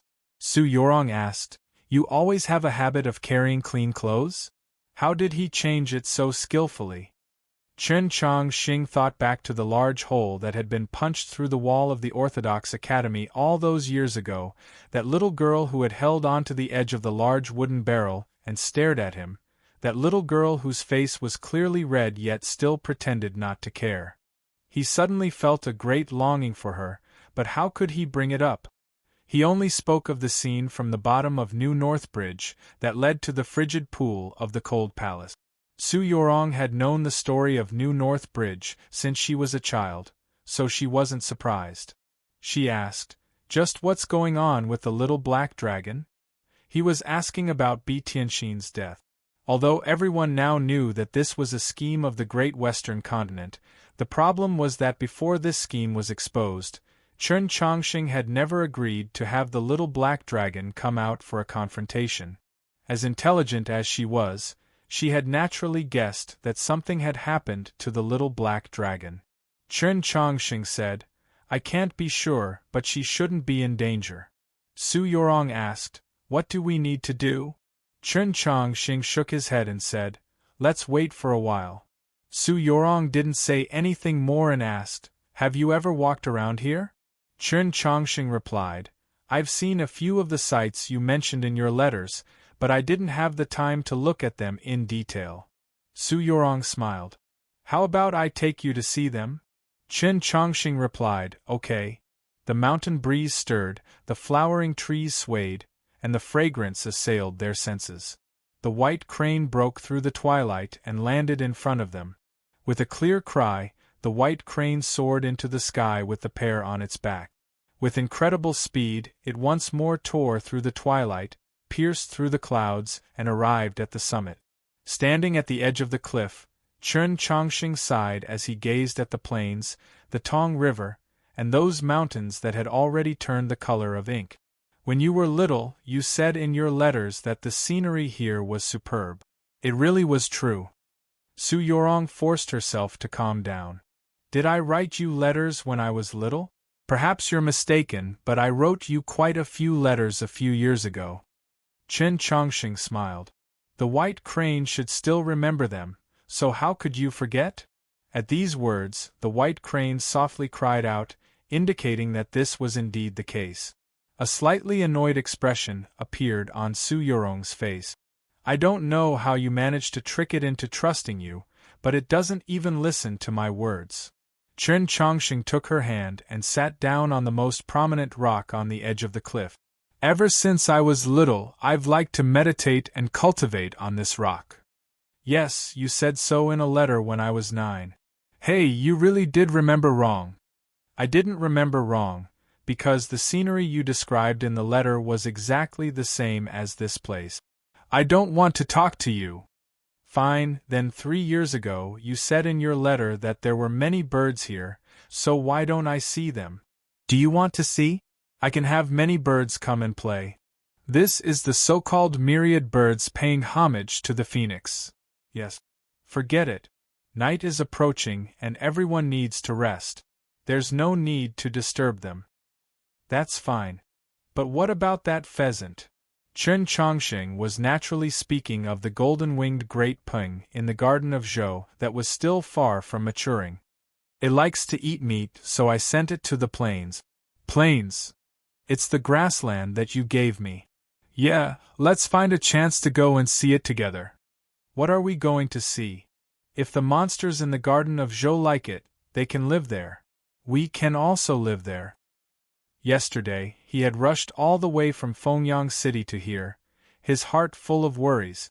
Then he had encountered the closing of South Stream Temple and Bi Tianxin's death. After several soul-stirring battles, Chen Chongqing was already exhausted to the extreme, and fatigue gradually overtook him. He and Su Yorong sat on the rock by the edge of the cliff, leaning against each other. Just like in the garden of Zhou, they were extremely relaxed and comfortable. Very quickly, they closed their eyes. After an unknown amount of time, Su Yorong suddenly opened her eyes. She calmly gazed at Chen Chongqing's face as if she wanted to find some other emotion besides exhaustion, but she found nothing. He was still the same as he was in the past, incomparably clean from the inside out, untainted by dust, without any distracting thoughts. Chen Chongqing, why is it that after I turned 10, you were unwilling to reply to my letters? Su Yorong softly asked him. Chen Chongqing was already asleep, so it was impossible for him to answer her question. Suddenly, Su Yorong opened her eyes wide and looked at Chen Chongqing, a curious expression on her face. Then, she seemed to think of something and became rather nervous. She looked around her. The chirping of birds on the cliff suddenly stopped, the strange beasts all lowered their heads, and even the white crane turned its head to look at the distant mountains.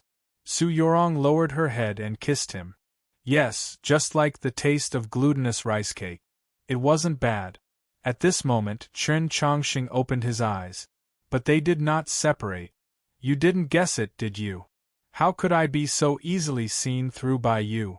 It's still that phrase I've repeated for so many years. My romance novels are the best. Chapter 9:18. They looked into each other's eyes at the closest possible distance, seeing themselves reflected in each other's eyes. All was quiet, no sound at all. After an unknown amount of time, the two of them parted. I'm a little hungry, Su Yorong seriously said to him. Chen Chongqing's voice trembled as he asked, What do you want to eat? The white crane once more soared into the sky, breaking through the clouds and leaving the mountains to arrive at a small village not far from the Tong River. Su Yorong brought him to the front of a very unremarkable house, and then a middle-aged woman welcomed them in with great surprise.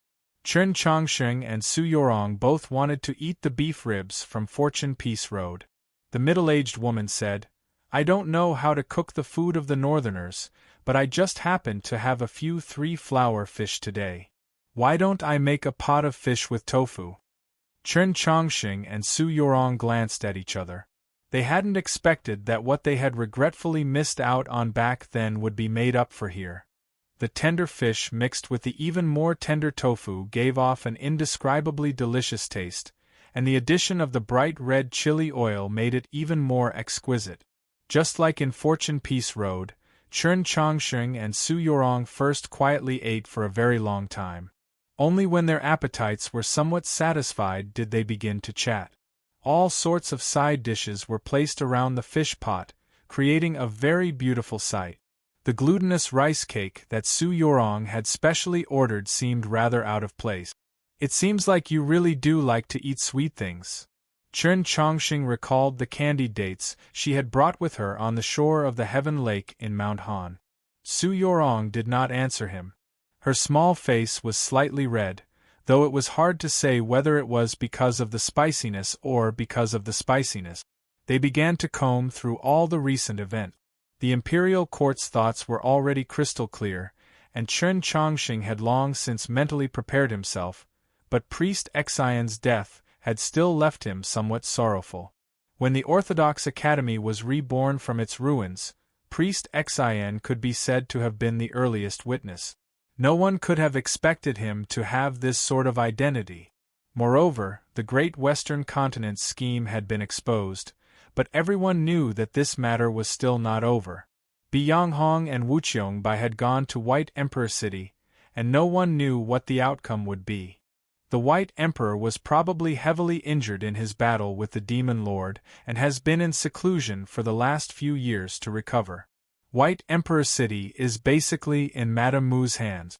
She made no attempt to conceal her worry, because she already knew why the Black Dragon had gone to White Emperor City.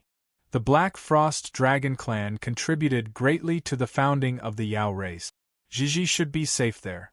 Chen Chongqing replied, I'm just a little worried about Senior Bianghong. Su Yorong thought of Bianghong and Wuqiongbai desolate backs as they rode away on the clouds that day, and also fell silent. The world was still not at peace. If even these two experts of the divine domain were to encounter sorrowful matters, who could remain uninvolved? Moreover, Chen Chongqing was the Pope while she was the Holy Maiden. Both of them had their own responsibilities, so it seemed impossible for them to return to the plains. Chen Chongqing said, speaking of which, the person I should thank the most today is Qiu Shanjun. Su Yorong said, Senior Marshal Brother is indeed an extraordinary person. As she said this, her expression was very calm, her tone very natural, suffused with a hint of closeness and trust. If it was an ordinary young man, hearing such words, it was inevitable that he would be a little unhappy. Chen Chongqing was no ordinary young man, but he still felt somewhat uncomfortable. But he could not say anything, because what Qiu Shanjun had done today was worthy of his gratitude. Moreover, he had personally seen and felt in Sloping Cliff Horse Farm that Qiu Shanjun truly was an extraordinary person. Su Yorong was rather shocked and speechless by Chen Chongqing's recount of Sloping Cliff Horse Farm's past. She thought to herself, you and Senior Marshal Brother's eyes are truly, when I was drinking with him by the stream, he once mentioned that he liked a girl. Chen Chongqing glanced at Su Yorong and casually said these words. Su Yorong very calmly replied, you've always had many girls at your side. This was true. From Luo Luo, who had climbed over the wall of the 100 Herb Garden to the Orthodox Academy and refused to leave, to the little Black Dragon, who had used her true blood to save his life under New North Bridge and then protected him, to Mou, who would sneak into the Orthodox Academy every night to lust after the fragrance on his pillow, and even now, the demon princess Nank was still holding onto the corner of his clothes. Chen Chongqing did not know how to explain, so he could only lower his head and eat, preparing to pick up a piece of glutinous rice cake to taste.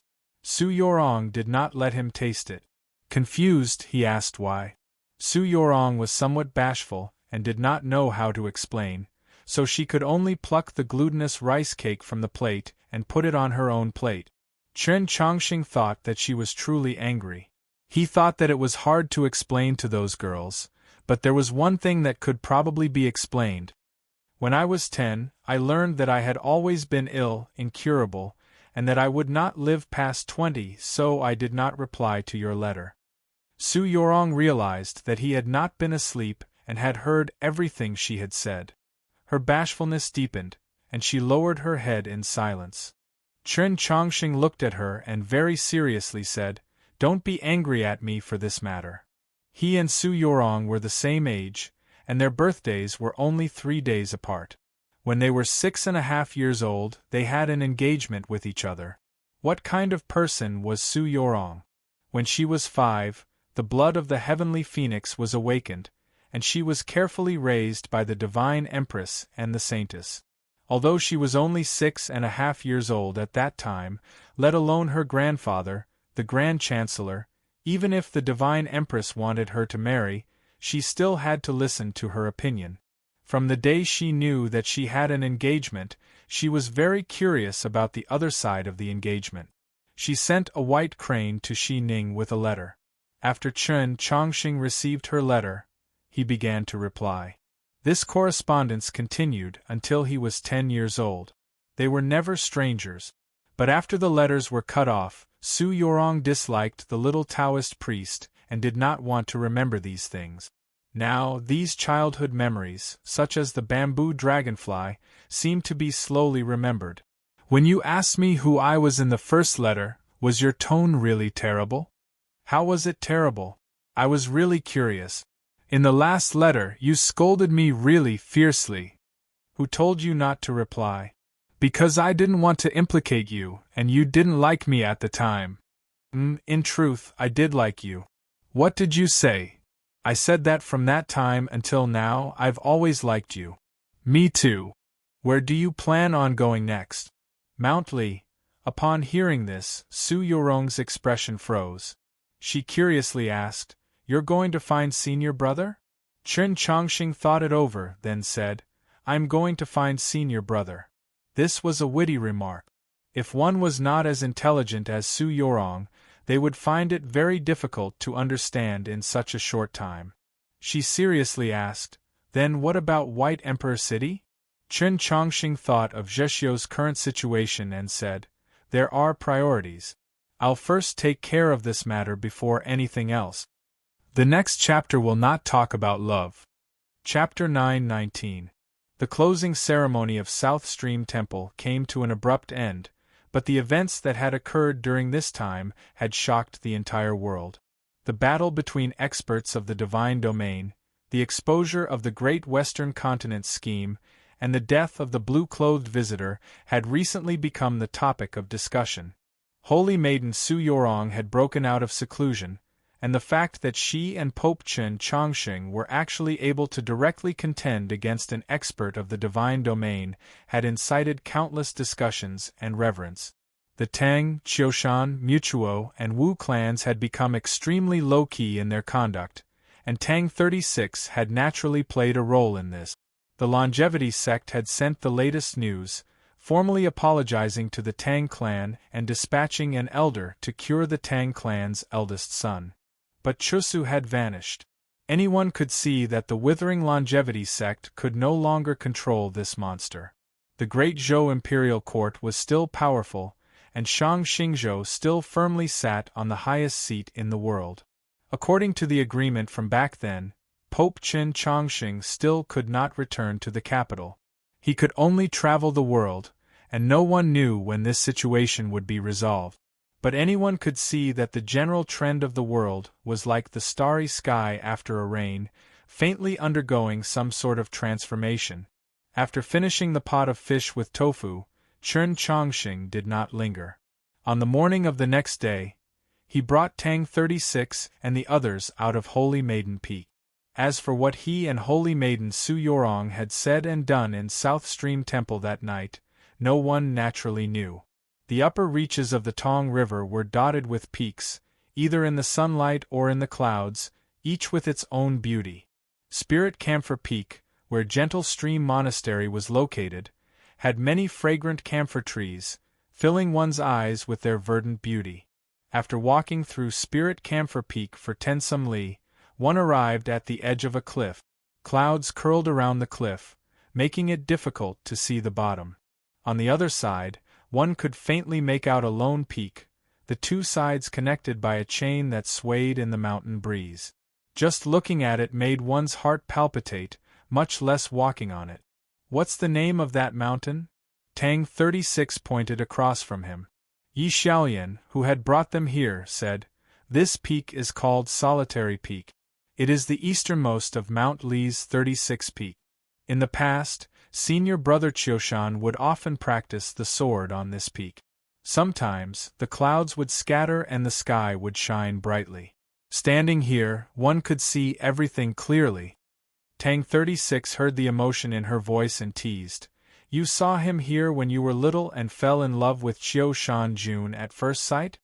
On the divine avenue of the Li Palace, he and Yi Xiaolian had once had an extremely famous quarrel, so he naturally knew of her feelings. Yi Xiaoyan was no longer the little girl of the past. Hearing these words, she did not get angry. She calmly replied, "So what if it is?" Tang 36 moved closer to her and asked in a low voice, "Pardon me for asking, but who do you like now?" Yi Xiaolian imperceptibly glanced at the distant Chen Chongxing, smiled and said, "I like the house master the most." Hearing this answer, Tang 36 felt bored and said, "Women are really fickle." Zhixiu listened to this conversation from the side and felt that it was rather boring. He walked to the edge of the cliff and looked at the swaying chains in the clouds. He felt that this was more interesting. The lone peak was faintly discernible in the clouds. Chen Chongxing looked in that direction, but he was thinking about something else. Hu 36 knew what he was worried about and whispered, "There's still no news from White Emperor City." Chen Chongxing asked, "Even if we can't find Gigi, why hasn't Guardian Jean been contacted?" Hu 36 replied, "Because the incident happened too suddenly, there weren't many details reported, but this subordinate remembers reading excerpts from 2 years ago. Guardian Jean was demoted once more and is currently farming outside White Emperor City. Even if we can get in touch with him, he probably won't be able to solve the problem." Chen Chongxing said nothing. After that night in the mountains, while he was recuperating in Sloping Cliff Horse Farm, he had already re-established contact with Gigi. Later on, he went through the Mount Song Army headquarters to Wenshui City, while Gigi went alone to White Emperor City, 80,000 li away. The Orthodoxy wanted to contend with the imperial court for the greater power of the world, while he wanted to scheme and contend with his master Shang Xingzhou. The first thing they needed to consider was their respective external aid. He had gone to the Wenshui Tangs, to Holy Maiden Peak, and his upcoming journey all because of this consideration. Gigi played the most important role in this matter. To the Orthodoxy and the imperial court, what was the most important external aid? It was not the 4 great clans led by the Tang clan, not the sects of the south, not Holy Maiden Peak, but the demi-human race. From a certain perspective, White Emperor City's stance could decide many things. Madame Mu's stance was already extremely clear. He could only hope that Gigi, who had an extremely deep relationship with White Emperor City, could temporarily hold the fort. Logically speaking, even if Madame Mu had participated in the Great Western Continent's scheme and stood on his master Shang Xingzhou's side, Gigi should still be safe in White Emperor City. But he felt more and more uneasy, though he didn't know why. Perhaps it was because his spiritual connection with Gigi had been severed. Perhaps it was because the people of the Orthodoxy could not touch Jin Yulu. Or perhaps it was because it had been several years since he had heard any news of that fellow. "Just where have you been these past few years, and what have you been doing?" Tang 36 walked to his side and comforted him. "There's no need to worry. That bear brat's skin is thick and he'll be fine. At most, he'll just suffer a little." Zhixiu thought of that bear youth in the Orthodox Academy who used his back to smash trees every day to hide his food, and the hard lines on his face softened. Tang 36 asked, "Where do we go next?" Chen Chongxing pointed across from him and said, "Mount Li." That solitary mountain in the clouds was Mount Li. At the northernmost end of the Luomei Mountains, next to the most fertile plains of the human world, 36 mountains pointed north like sharp swords. These mountains were all Mount Li. Tang 36's expression chilled as he asked, "Are we really going? We don't have the time right now." Chen Chongxing glanced at Zhixiu and thought to himself, "We truly don't have the time."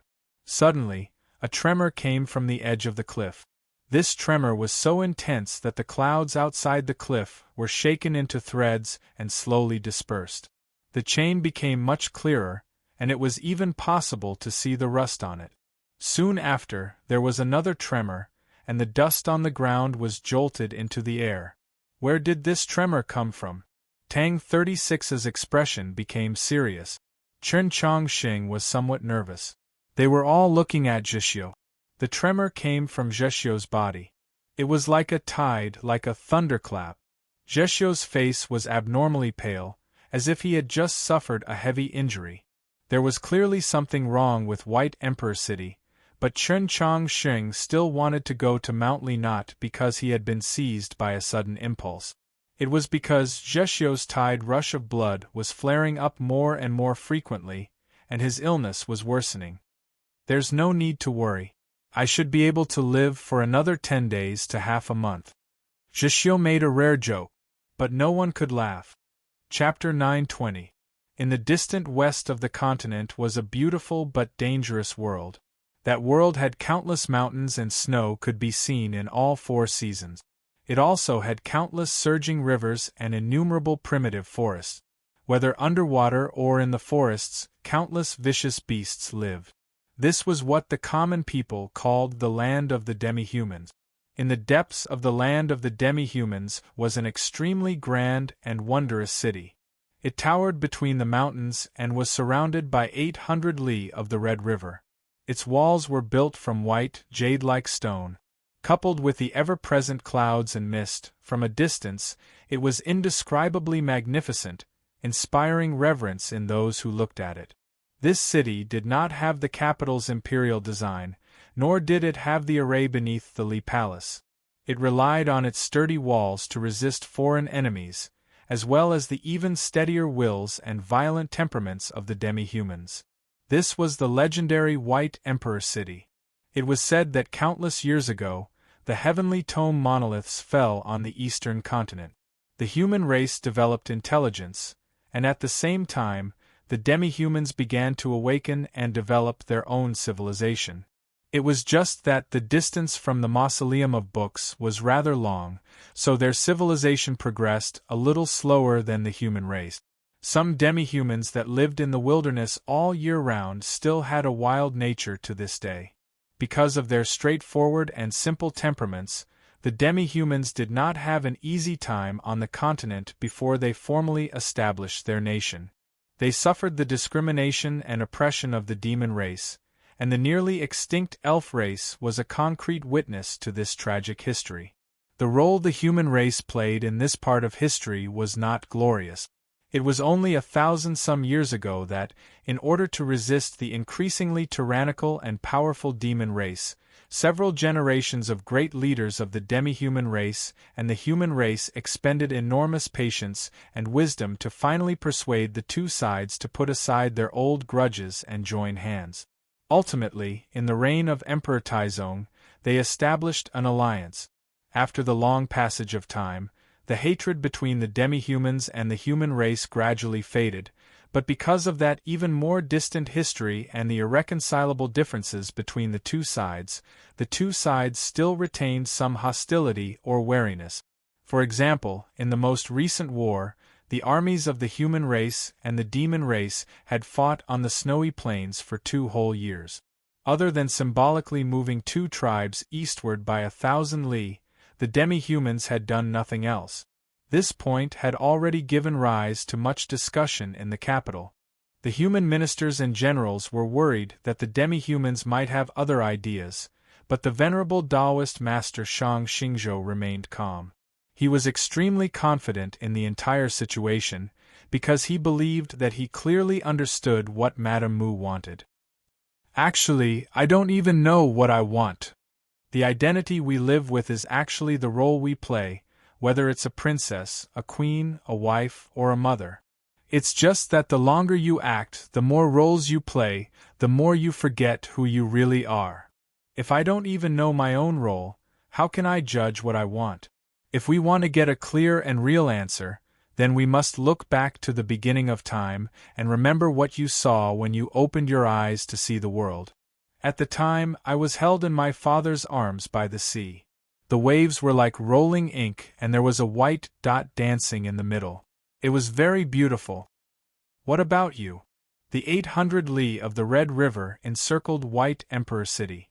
The plains on both sides were fertile, the forests lush, and countless tribes lived here.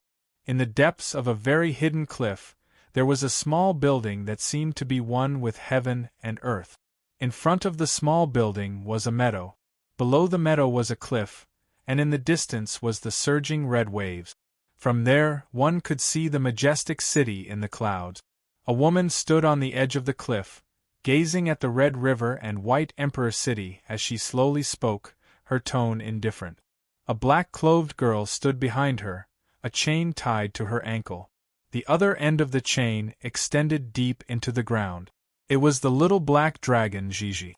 As she gazed at the woman's back, she very naturally recalled the Tianhai divine empress that she once feared the most.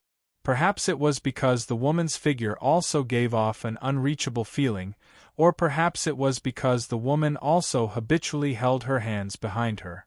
In the present world, there was only one woman that could compare to the Tianhai divine empress, White Emperor City's empress, Madame Mu. Upon hearing Madame Mu's question, the little black dragon very seriously pondered it, then replied, "I saw a pearl." She then spread her hands and gestured in the air. A pearl this big. If she was not exaggerating, then this pearl was truly a little ridiculously big. The little black dragon continued, "Mother said that I loved to cry when I was born, and no amount of coaxing could soothe me. Only when I held that pearl in my bosom did I calm down." Madame Mu asked, "Presumably, that was the legendary mermaid's tear?" The dragon race resided in the extremely distant depths of the southern sea, and the great western continent was also a country in the sea.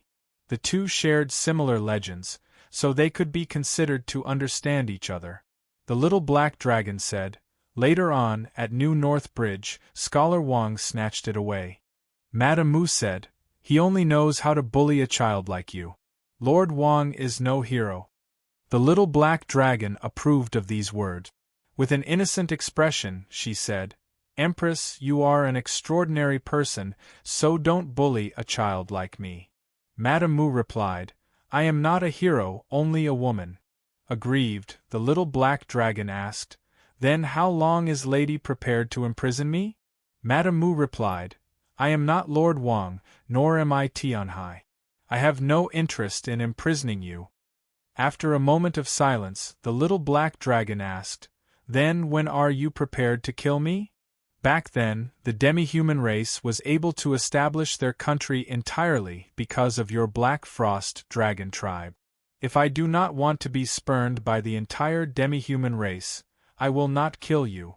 Madame Mu looked at the massive white city on the other shore of the Red River and calmly said, "Moreover, although your cultivation level is not at its peak, you are still not that easy to kill. If not for the fact that your soul was once extracted, I would have found it very difficult to silently restrain you." Upon hearing these words, the little black dragon recalled those scenes at the bottom of New North Bridge, especially the pain of having her soul extracted by the Tianhai divine empress. Her small face paled, and when she recalled the pain of having her deep-freeze dragon breath forcefully extracted by this person, her vertical pupils constricted, a hint of hatred flashing through them. "Just what do you want to do?" she asked as she stared at Madame Mu's back. Madame Mu did not turn around. She softly said, "I should be asking you this question. In the Battle of the Snowy Mountains, His Majesty the Demon Lord naturally did not kill you out of consideration for your father, but you faked your death and sneaked into White Emperor City. What does Chen Chongqing want you to do?" The little black dragon said nothing. She had come to White Emperor City on Chen Chongqing's orders to first see the White Emperor, but the White Emperor was in seclusion recovering from his injuries, so she could only think of a way to see Luo Luo. But before she could enter the palace, she realized that something was wrong. By the time she was prepared to leave, it was already too late. Madame Mu had captured her and brought her here. Chen Chongqing's orders had been very clear. Whether she was seeing the White Emperor or Luoluo, she had to hide it from Madame Mu. Everyone knew about the problems between the imperial court, the orthodoxy, and White Emperor City, but she had not expected Madame Mu to take such an unyielding stance. Her tacit understanding with Shang Xingzhou alone could not explain this. She suddenly thought of a possibility and said in a low voice, "Could it be that the people of the great western continent want to stir up a storm on the continent?" Madame Mu faintly smiled. We've been preparing for several centuries. How could a single storm be enough? With her conjecture finally confirmed, the little black dragon fell quiet for a very long time, then said, "Have you still not understood the true reason why Mu Jiushi was expelled from the Li Palace? The Pope has always been wary of you, and so have many other people. They have not forgotten you." Madame Mu slowly turned around, her smile fading as she asked, "So what?"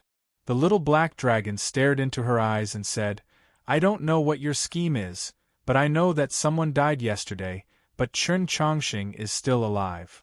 Millions upon millions of people lived on the continent, and at every moment, many people would die for all sorts of reasons. If it were just the death of an ordinary person, she would naturally not have paid attention to it, much less intentionally bring it up. Experts of the divine domain had some sort of indistinct connection with each other. Her cultivation had fallen greatly, but this connection had not been lost. She could clearly sense that yesterday, an expert of the divine domain had returned to the Sea of Stars. She did not know that this expert of the divine domain was the imperial uncle of the great western continent. But Madame Mu knew, and the smile on her face instantly vanished. Chapter 921.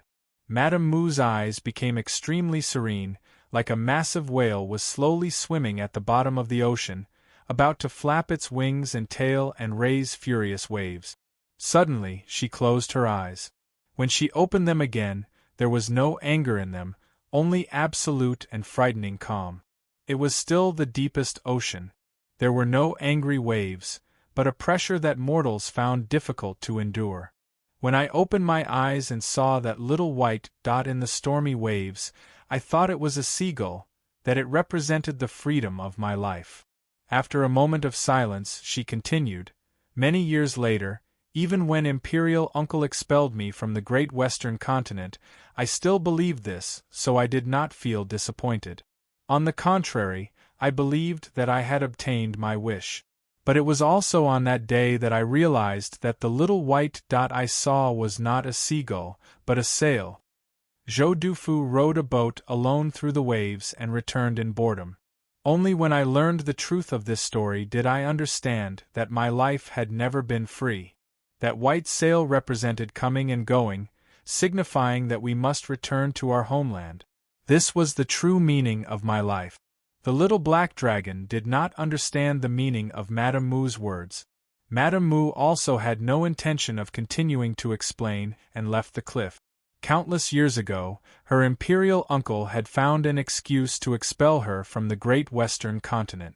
She began to travel the continent, meeting many extraordinary figures, ultimately becoming the empress of the demi-human race. Relying on her icy intelligence and methods, she obtained the White Emperor's trust and love, the Tianhai Divine Empress's trust and friendship. But she had not expected that in the battle between the White Emperor and the Demon Lord in the snowy plains to the north of Mount Han, both sides heavily wounded, Shang Xingzhou, who had hidden himself for so many years, suddenly rose. Her judgment of the situation was still accurate. Without hesitation, she stood at Shang Xingzhou's side and obtained his promise. Just as the situation was gradually getting under her control and the great undertaking she had been planning for so many years was about to succeed, the imperial uncle she had trusted and even revered since childhood had suddenly died. News of what had happened on the plateau of Holy Maiden Peak had already reached her ears. The great western continent's plan had been exposed. Many people had turned their gazes to White Emperor City, to her. Bianghong and Wuqiongbai had even come. Logically speaking, she should have been very nervous, at least a little uneasy, but she was not. She was just as calm, composed, and confident as ever. The white sail flapped in the wind, extremely striking in the turbid red waters. The big boat broke through the waves and went straight to the other side. She walked up the stone steps and headed towards the palace at the very top. The thousands of demon-race soldiers on both sides of the stone steps saluted. In the streets not far away, countless demon-race citizens knelt on the ground, shouting all kinds of greetings and greetings. Arriving in front of the imperial palace, she gently rubbed her abdomen in her sleeve. Then, she turned around and looked down at the majestic white city. A confident smile appeared on her indifferent face. This was her city. Even if Bi-Yang and his wife, Chun Chongxing, the prefects of the orthodoxy, and Wang Pe came together, they would still die. The demon law was very simple and only had 17 pages. It was written very clearly on the first page. White Emperor City belonged to White Emperor. On the second page, there was a beautiful addition. White Emperor City also belongs to every demi-human that lives within it. In fact, for countless years, the sentence on the first page had been thoroughly implemented, while the sentence on the second page had remained on the page. To the demi-humans, the glory of the demi-human race made them proud to live in White Emperor City, but to become the true master of White Emperor City? That could only be imagined, not even daring to think about it, unless they had already drunk a lot of wine and were as drunk as mud. Perhaps it was for this reason, but even more so because of their personalities, the vast majority of demi-humans loved to drink, especially strong wine. The outer part of White Emperor City, along the river, was dotted with all sorts of small taverns. These taverns sold cheap but strong wine and terrible but expensive food. They stole large amounts of money from the lower-class people and the tribal youths who came to sell their wares. A place like this was surrounded every day by the stench of animal hides, feet, and vomit, so it naturally smelled extremely unpleasant. If not for the fact that it was so close to the river and that the Bureau of Health would send people to roughly wash it with the water of the Red River, not even the hunters of the jailing tribe would be able to endure it.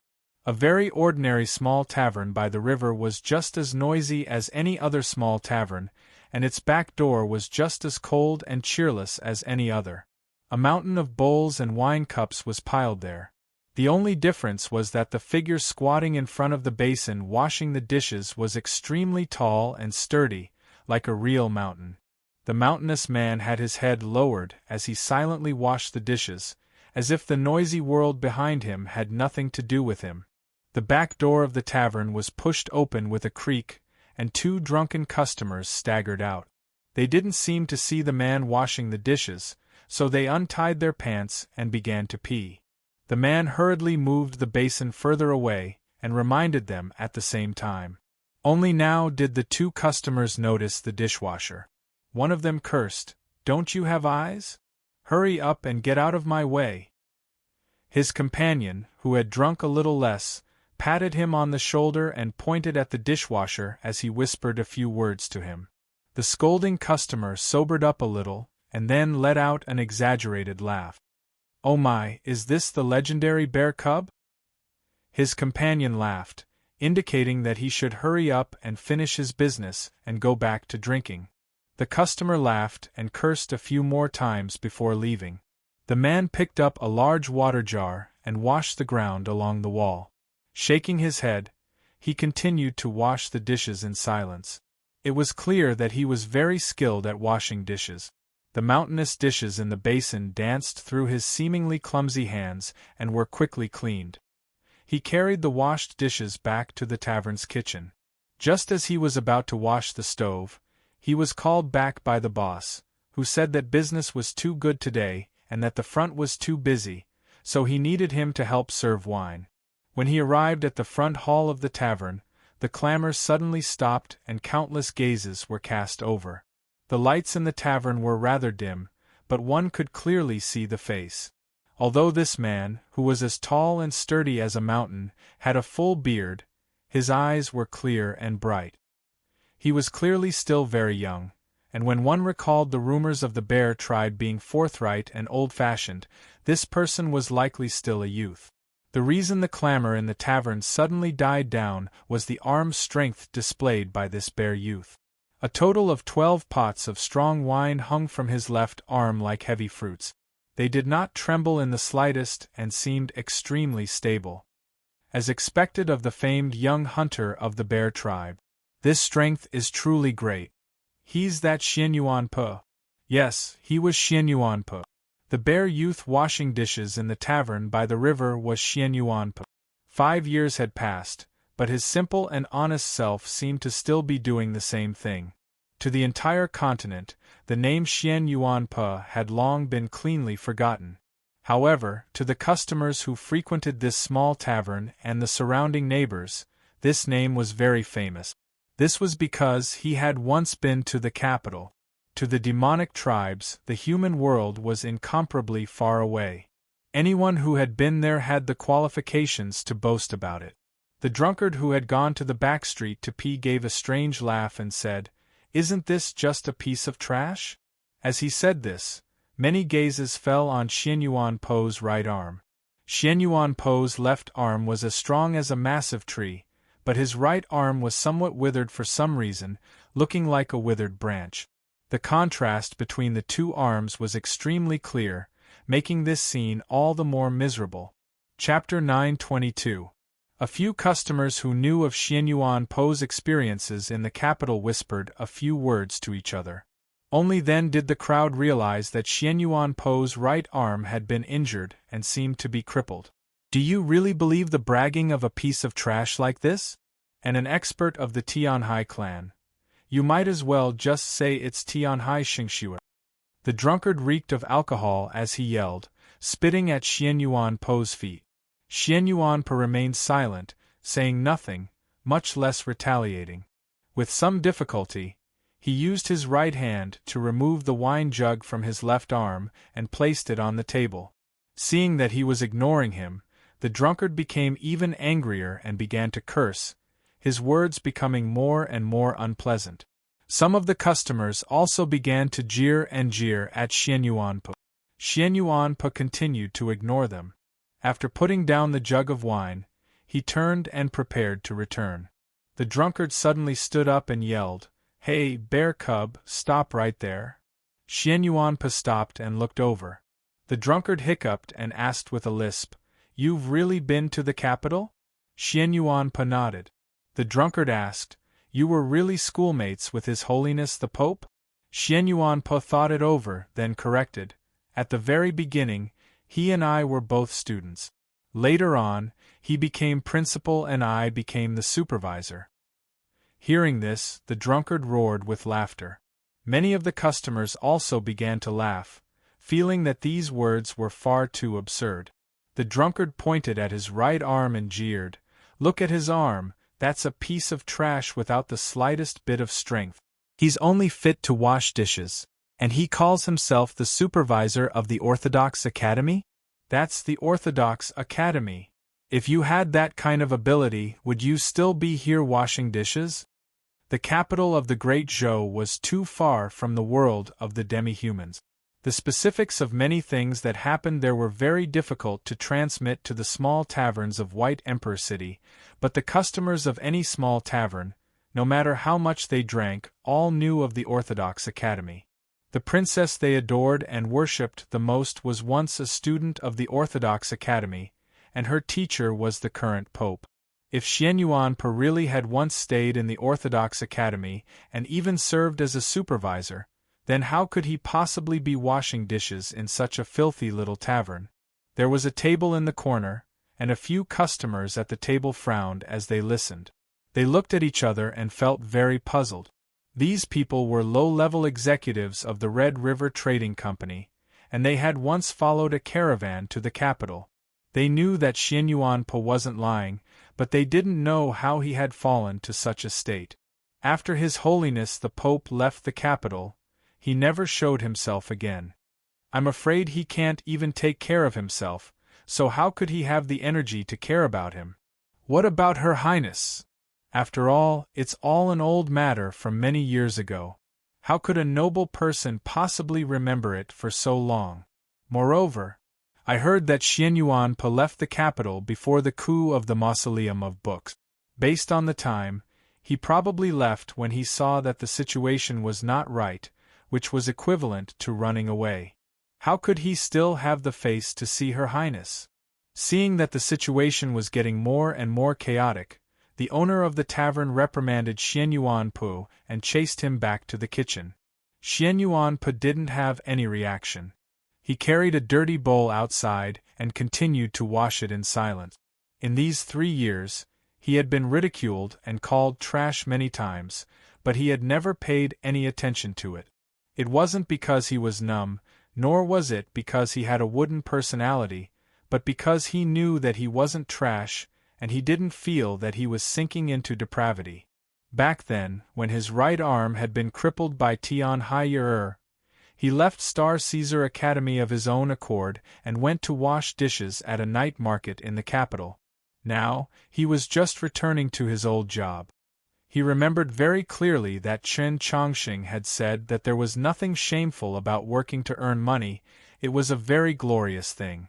It wasn't because he had left the Orthodox Academy before the coup of the Mausoleum of Books that he didn't have the face to see his old friends, such as Princess Luoluo.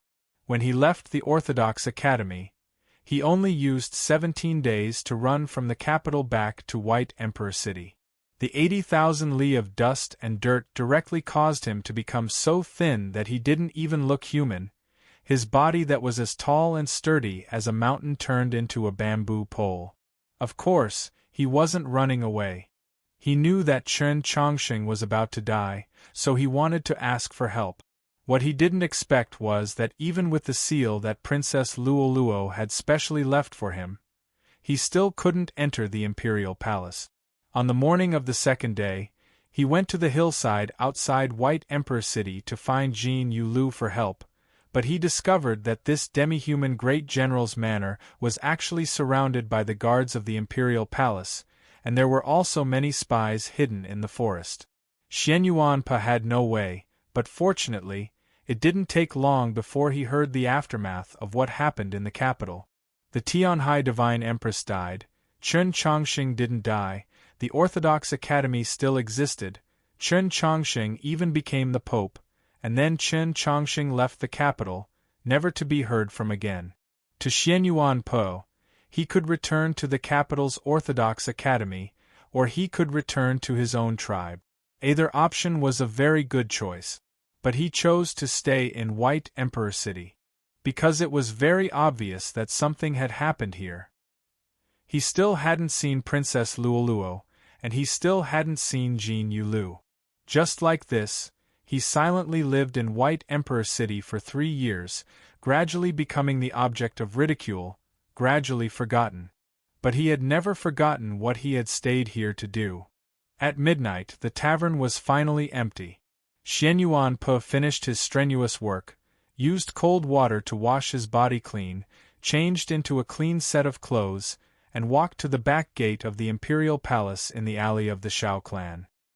He greeted the manager of the food store with familiarity, and began his other job, delivering food to the imperial palace. The imperial palace was naturally heavily guarded, and the delivery of food could only be delivered to the office outside the city. It was impossible to walk into the palace. Xian Yuanpa didn't have enough money to bribe those guards, and he wasn't clever enough to curry favor with some noble, so he naturally didn't have accurate information about the palace. But he could use stupid methods to achieve his goals, just like he had in the past 2 years. The manager of the food store had a daily list of dishes. Every day, he would earnestly read it over 3 times, and when he returned home, he would write it down. He was well aware of Princess Luoluo's favorite dishes. Those dishes were often produced in the distant human world and were extremely eye-catching on the menu. He could remember them so clearly because he was the logistics manager of the Orthodox Academy. From the very beginning, the Orthodox Academy's meals had all been prepared by him. Through these menus, he could confirm whether Princess Luoluo was in the palace, whether she was well, and what her mood was like. Yes, this was the reason he had stayed in White Emperor City. As usual, Xian Yuanpa finished reading the menu and the number of dishes to be bestowed. After confirming that Princess Luoluo was fine, he creased his brow. In the depths of winter, snow red was the crispest. The small basket of snow red delivered to the palace 2 days ago was Princess Luoluo's favorite dish. Whether it was stir-fried or served in soup, logically speaking, it should have been replenished today. Why didn't he see it? Princess Luoluo's mood was somewhat bad? What had happened? Just when Xian Yuanpo was prepared to take the risk and ask around, the news quickly spread from the imperial palace, quickly spreading to all of White Emperor City. Presumably, it wouldn't take long for it to spread to the entire continent, because it was obvious that some important figure in the palace had deliberately released this news. Princess Luoluo was about to be married. I'm about to write about my Luoluo. I'm a little nervous. Just one chapter today. Chapter 923. According to the rules of the White Emperor clan and the traditions of the entire demi-human race, if one could not cultivate the imperial clan's techniques to the highest level, they would not have the right to inherit the throne. In the past tens of thousands of years, there had been no exceptions, and there had never been a monster princess who was able to cultivate the imperial cultivation method to the highest level. If there were no other princes, then the royal family would conduct a groom selection. The son-in-law would be conferred the title of prince, and after cultivating the royal cultivation method to the highest level, he would become the successor to the demon race's throne. Princess Luoluo's marrying was a matter that many of the demi-human subjects thought was natural. Who she married was the true crux of the matter, because the man she had chosen was very likely to be the next White Emperor. Xian Yuanpa didn't see it that way. He and Princess Luoluo were both students of the Tradition Academy and also Chen Chongqing's patients. He knew better than anyone that the problem with Luoluo's meridian channels had long been cured by Chen Chongqing. As long as she was given enough time, she could obviously cultivate the imperial family's techniques to the highest level. At that time, she would be the indisputable next White Emperor. Why would there be a need for a marriage? Alright, even if Princess Luoluo became the next White Emperor, she would still get married. Xian Yuanpa sat on a rock on the bank of the Red River. Suddenly, he felt that his face was slightly wet. Raindrops fell along with the morning breeze. The sky wanted to rain, and Her Highness wanted to marry. These were all natural things. But why do I feel so sad? Of course, it was not because he had unknown feelings for Her Highness. He was a member of the Tradition Academy, and Her Highness was the vice principal of the Tradition Academy. He had the responsibility to protect Her Highness. He knew that Her Highness did not want to marry anyone else. If something happened to her, how could he face Chen Chongqing? How much would Zhixiu look down on him? Would Su Mo cross his name off the list? And Tang 36's mouth. Thinking about that, Xian Yuanpa felt quite terrified, and his face became somewhat pale. Your Highness, I won't let you get married. He punched the stone beside him hard. His right arm had shrunk quite badly and seemed to have no strength at all.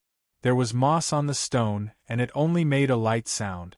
Only by looking closely would one be able to vaguely see that under his sleeves, there were countless extremely faint electric threads winding around his arm. Xian Yuanpa left the banks of the Red River.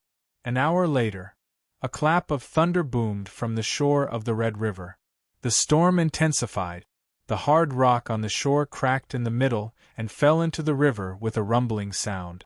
The moss on the surface of the stone was burnt to death. It had been 4 years since he had returned to the imperial city from the capital. Luoluo's life was very normal. Just like when he was young, he lived in luxury, learned cultivation, learned the zither, chess, calligraphy, and painting. Other than worrying about Chen Chongqing and those old friends of the Orthodox Academy, nothing else could affect her mood. Her smile was still so sweet, and her eyes were still so lively, as if they could speak. Today, Princess Luoluo will be learning the law sword of the Mountly sword style. In these years, Chen Chongqing had only sent her one letter, but that letter was very long and contained a lot of words. In that letter, Chen Chongqing had carefully arranged her 5 years of homework. From this point of view, although Chen Chongqing wasn't particularly competent as a teacher, it couldn't be said that he didn't put in any effort. As for why he wanted to learn the Mountly sword style, it was because Chen Chongqing felt that the Mountly sword style was the best, and it just so happened that the secrets of the Mountly sword style were in Luoluo's hands. The morning wind carried drops of rain against the window.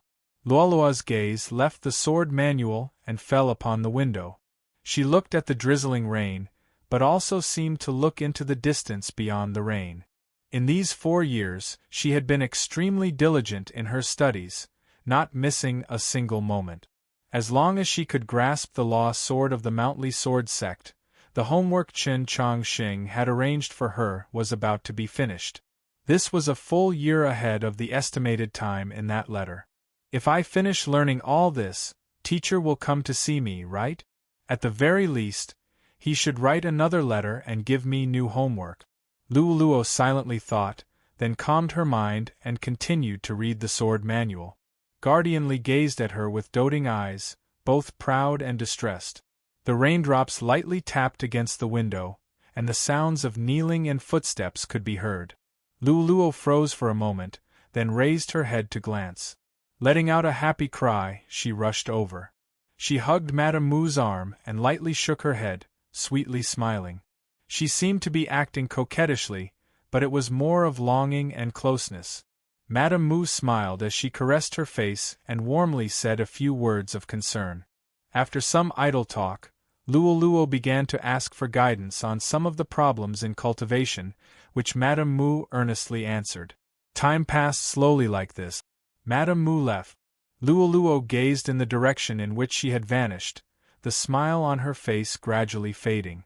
For some reason, she seemed rather sad. Has it really been confirmed? Yes, it's already spread throughout the city. The source should be the guards of the Abyssal Pearl Pavilion. Luoluo's sadness was that Madame Mu had not even told her. She gazed at Guardianly and asked hopefully, "Is it possible for father to leave seclusion in half a year?" Guardianly whispered, "Probably not." In that heaven-shaking battle between the White Emperor and the Demon Lord on the snowy plains to the north of Mount Han, both sides suffering heavy injuries.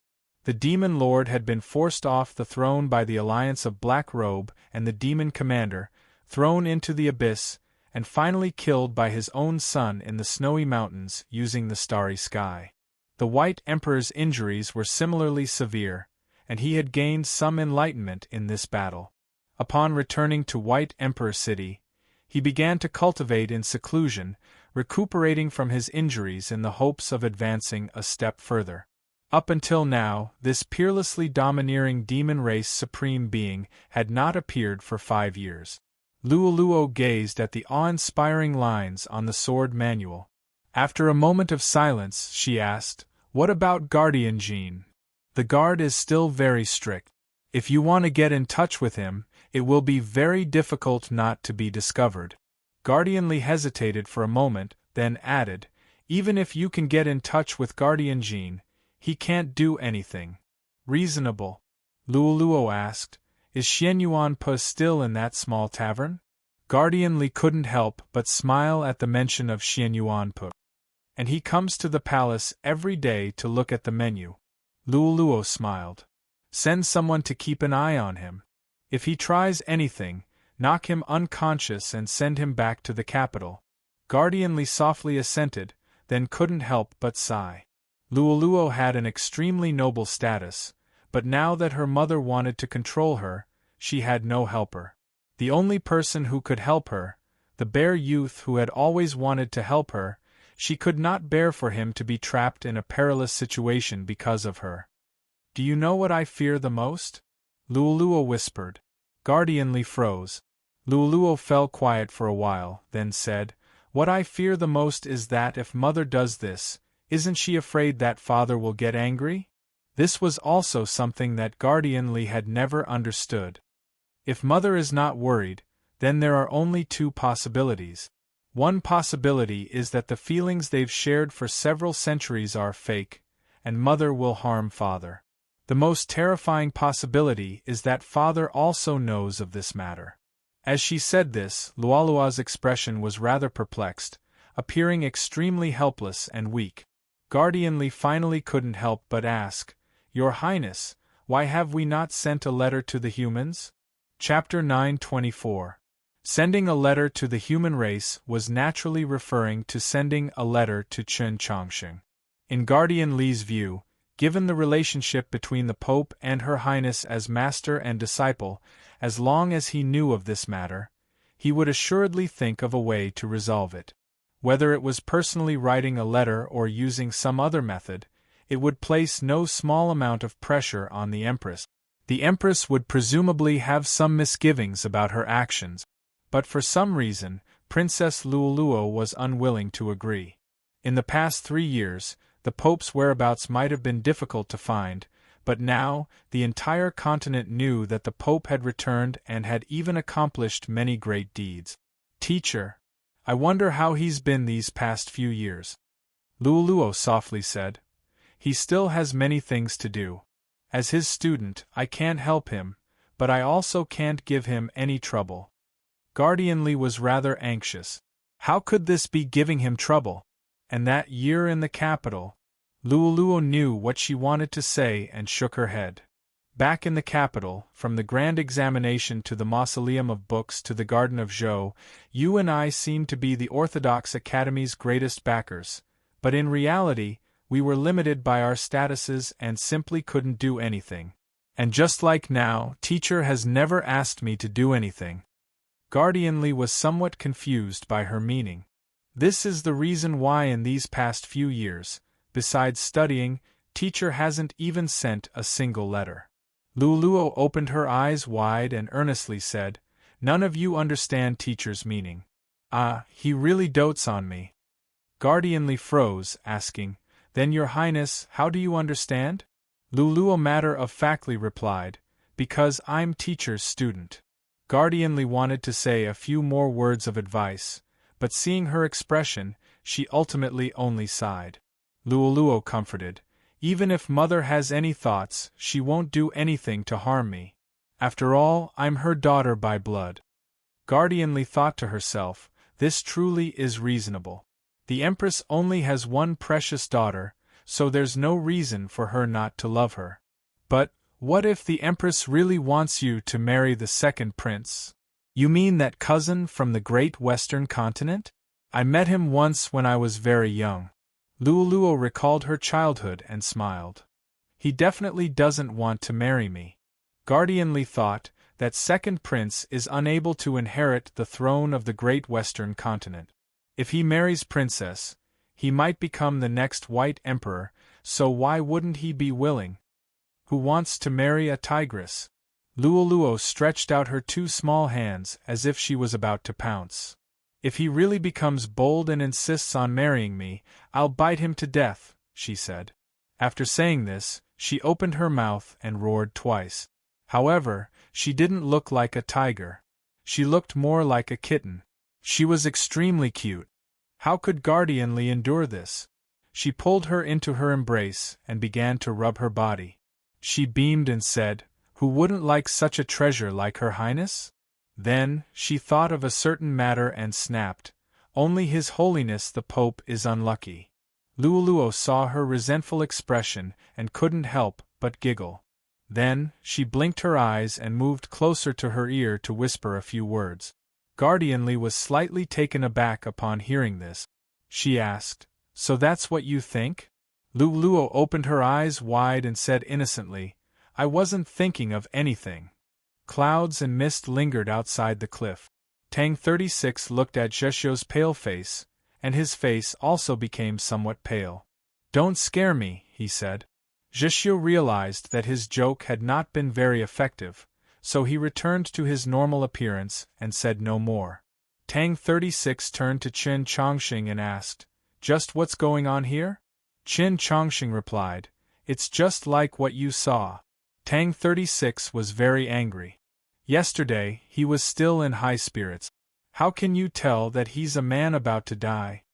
Yesterday, on the plateau, Qin Chongxing and Zheshio had worked together to kill the White Tiger Divine General. Qin Chongxing's swordplay was admittedly extremely swift and fierce, but the person who had truly decided the situation was Zheshio.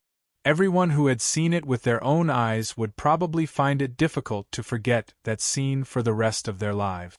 At the time, Zheshio had silently appeared behind the White Tiger Divine General like a real ghost.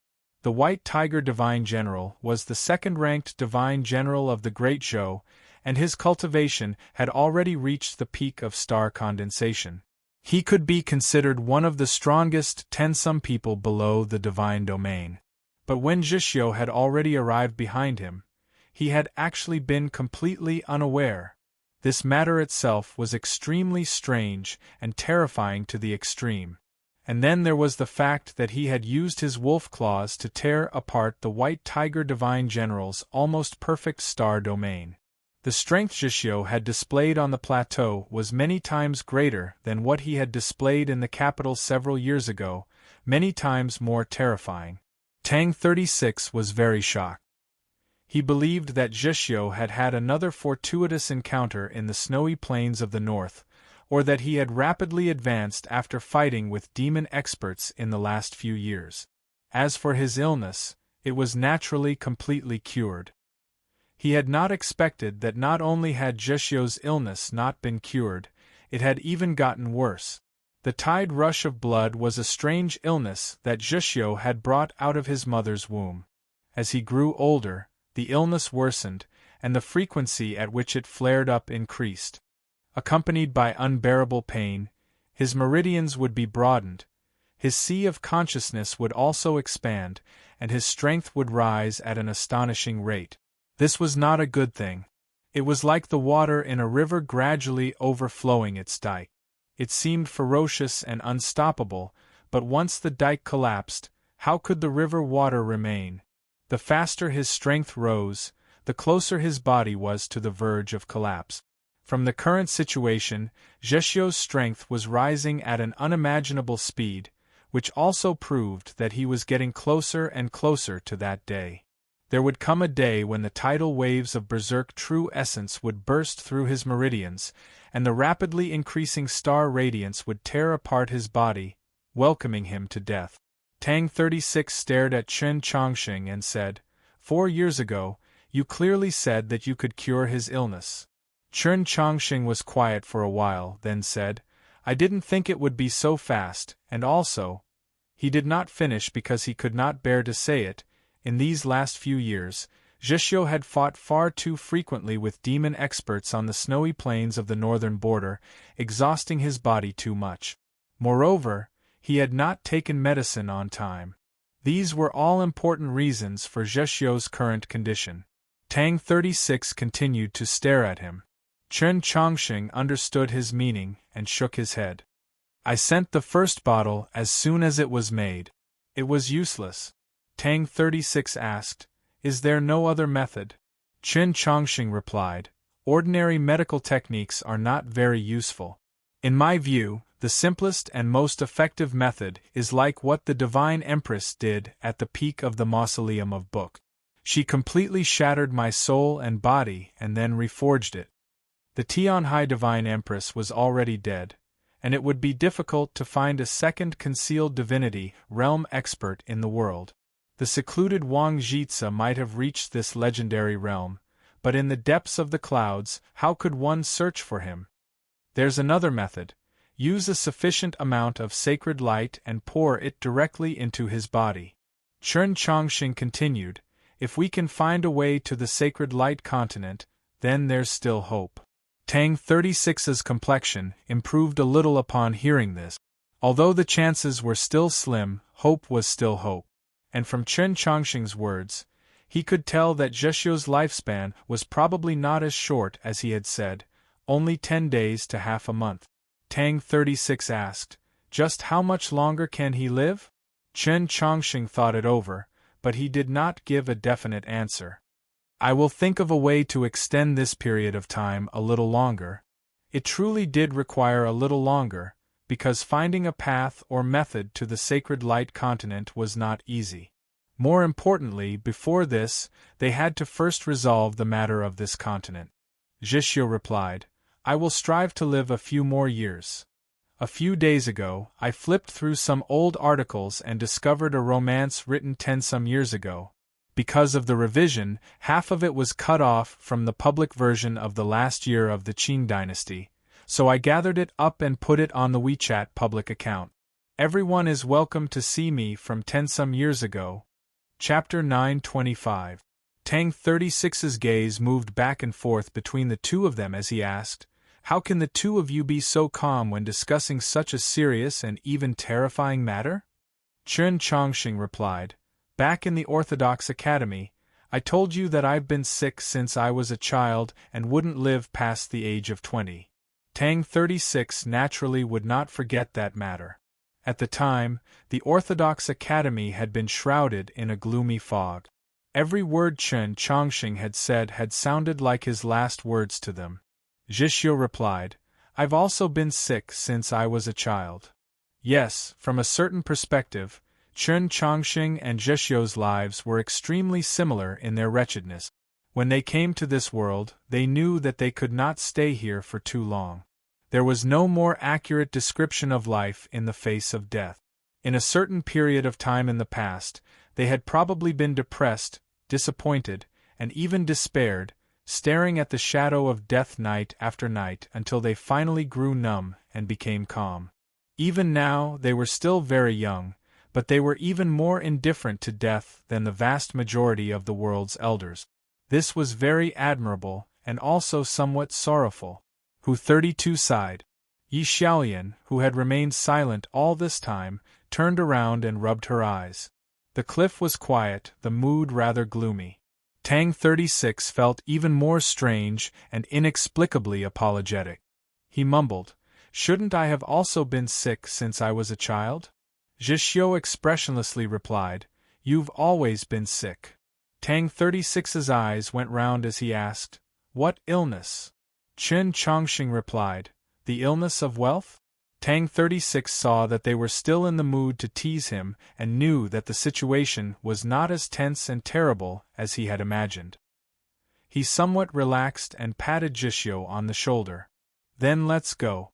Whether it's a dragon's pool, a tiger's den, or the myriad sword array, I'll accompany you today and fulfill your last wish."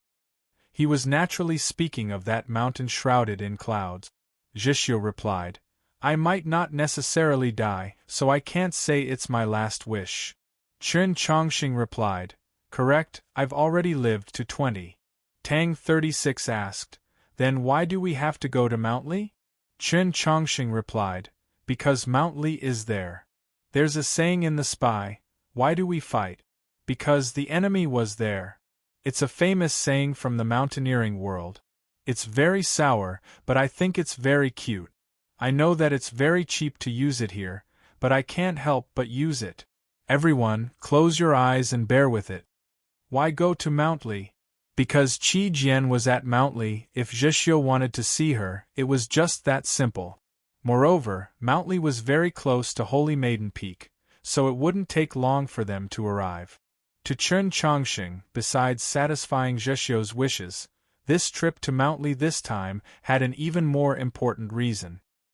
He had once read a certain treatise on the sword in the Taoist canon, which mentioned that the Mount Li sword sect had a method that should be able to temporarily stabilize Zhixiu's illness. It was just that he did not know if there was anyone in Mount Li who had cultivated this method. The iron chains within the clouds were faintly discernible, lightly swaying in the wind. It looked extremely dangerous, but for Chen Chongqing's group, it wasn't a difficult task. It didn't take long for them to cross the bottomless mountain stream and arrive at the opposite mountain peak. Under Yi Xiaolian's lead, they passed through the precipitous stone path between the cliffs, heading towards the peaks of the north. After walking for an unknown amount of time and passing by several green mountains, they finally saw the main peak of Mount Li in the distance. The main peak of Mount Li was divided into two parts by the clouds. The lower part was covered in lush vegetation, while the mountain above the clouds was completely made of rock. It was like a stone pillar that reached the heavens, sparkling with dazzling rays of light under the sunlight. From a distance, it seemed like a massive sword ready to stab at the heavens at any time. Seeing this stone peak, Chen Chongqing and the others felt a fierce sword intent assaulting their faces. They even had a feeling that the rays of light refracted by this mountain could at any time transform into sword qi that crisscrossed the world. The closer they got to the main peak of Mount Li, the clearer this feeling became. However, they still did not see any flying swords, only the occasional glimmer of sword glows in the depths of the clouds. Through Yi Xiaolian's introduction, they realized that these were probably the disciples of the various peaks diligently practicing the sword. Chen Chongxing's talent in the way of the sword was extremely high, and his understanding of the Mountly sword style was extremely profound. Just from the traces of the sword glows, he could determine what sword style the disciples of Mountly sword sect in the clouds practiced and what path of the sword they cultivated. His current level of attainment was very admirable. When Zhixiu and Tang 36 saw those sword glows, they mostly felt that those sword glows were very dazzling and their sword intents were very fierce, but they were also very open and aboveboard, giving off a feeling of righteousness. They seemed especially youthful and exuberant, full of vitality. Even though there had been many stories between him and the Mountly sword sect in the past few years, and Tang 36 had never liked them, he had to admit that this made him think of the Orthodox Academy. His favorite, his Orthodox Academy. Zhixiu and Chen Chongxing felt the same. They even thought that if they had not entered the Orthodox Academy, coming to Mountly to cultivate would have been an excellent choice. As they followed the stone path upwards, the terrain gradually became higher. The mountain forest gradually became colder, the leaves gradually became sparse, and the mountain wind gradually became stronger. Much of the clouds were dispersed, and they could gradually see the scenery between the peaks. Sword glows crisscrossed the countless plateaus, and a few secluded caves had disciples sitting cross-legged in front of them, comprehending the sword. Yi Xiaolian explained to them that those caves were often the residences of the elders of Mountly. Those buildings with red maple leaves were the torture hall, and even higher up were the sword hall. As for the several dozen small white courtyards in the middle of the plateaus, they were the disciples' courtyards. As they walked forward, "What sort of stone is this?" Tang 36 pointed at a square stone that seemed to have been washed by water for tens of thousands of years, its surface extremely smooth. The shape of this square stone did not seem special, but it faintly exuded some sort of sword qi. It was clearly not an ordinary object. Yi Xiaolian replied, "The founder of Mountly sharpened his sword for 300 years before comprehending the Tao of the sword. It's said that this is that sharpening stone." Tang 36 said, "If the rumors are true, then this really is a treasure. I wonder how many crystals we can get if we auction it off in Xuelao City." Yi Xiaolian snapped, "What you need to consider is not how much money you can get, but how many days you can survive the full-force pursuit of the Mountly sword sect." Tang 36 said indifferently, "It was just a joke. There's no need to be so serious." He was prepared to walk forward, but Yi Xiaolian called him back. "This stone is now called the Sword Comprehension Stone. Any cultivator going through the main peak of Mountly must remove their swords here as a sign of respect." Yi Xiaolian said, "If you walk over like this and something happens, don't blame me for not warning you." Truly arrogant. Tang 36 had never had a good impression of the Mountly sword sect, and he was also used to being the most arrogant person. He said, "I don't understand, but what can I do?" Yi Xiaolian knew his temper and did not continue to provoke him. "You can also remove your swords, but you need to wait for a Mountly disciple on the peak to come and receive you." Tang 36 felt that this was very troublesome, but he also did not believe that anything would actually happen, so he just walked over. Chen Chongxing shook his head at this sight. Just as Tang 36 walked over the sword comprehension stone, a sword qi that was not sharp, but incomparably mellow suddenly emerged from the stone. The sheath of the Wenshu sword seemed to ripple with light, and then it began to hum. It seemed to be some sort of response and also seemed to be some sort of explanation. Whoosh whoosh whoosh whoosh whoosh whoosh whooshing through the air could be heard as several dozen white lines emerged from the clouds. Several dozen swords quietly floated in the air, their sharp tips aimed at Chen Chongxing's group. Chapter 926. These swords exuded a frigid sword intent that was swift and fierce to the extreme. Even more frightening was the sword energy exuded by these swords. They were like mountains, or perhaps a mountain gate made of stone. Mount Li did not have a mountain gate. The swords were the mountain gate. Tang 36 was not worried about the swords in the air. On the contrary, he found them very interesting. He excitedly said to Chen Chongqing, "This is very similar to your sword style. Could it be that you were born to come to Mount Li to learn the sword?" Zhixiu was far more sensitive to danger. He sensed that these swords could unleash a thunderous strike at any moment. He pulled Tang 36 behind him and gripped his sword hilt with his right hand. But he had forgotten that his sword was the demon commander's banner sword. The Mount Li sword sect was a righteous sword sect of the human race, so it was extremely sensitive to the qi exuded by the demon commander's banner sword. Whoosh whoosh whoosh whoosh. The sound of something tearing through the air resounded as hundreds of swords flew over from the peak at high speed. Chen Chongqing did not react, but he sensed the power and danger of these several hundred swords. The divine staff appeared on its own, radiating an incomparably bright light. A divine qi enveloped the stone path. The sword comprehension stone was not in the light. All of Mount Li resounded with countless howls. Countless swords broke through the mountains and the clouds, forming a magnificent river of swords that traveled through the mountains and protected the peaks of Mount Li. This was Mount Li's famed myriad sword array. Although the swords in the River of Swords were not as famous as the swords Chen Chongqing had taken from the sword pool, they were sharper and possessed an unstoppable aura. Let alone Chen Chongqing's group, even if Zhou Dufu and the Tianhai Divine Empress were revived, they would still be incapable of directly resisting this myriad sword array. Fortunately, this river of swords that traversed the heavens only traveled through the mountains and did not immediately attack them. Chen Chongqing and Zhixiu did not sense any killing intent and faintly understood. The former gripped the divine staff while the latter let go of his sword hilt and retreated several steps back. The river of swords was high up in the sky, its awe-inspiring sword intent already descending. At any moment it could cut everything on the stone path into pieces. It was simply impossible to resist. Tang 36 was rather angry, thinking, Mount Li clearly knows who's coming, but they still insist on doing this. Could it be that they want to give us a show of strength? As Chen Chongqing and the others retreated behind the sword comprehension stone, the hundreds of swords surrounding the stone path became calmer and the vast river of swords gradually slowed down. How preposterous!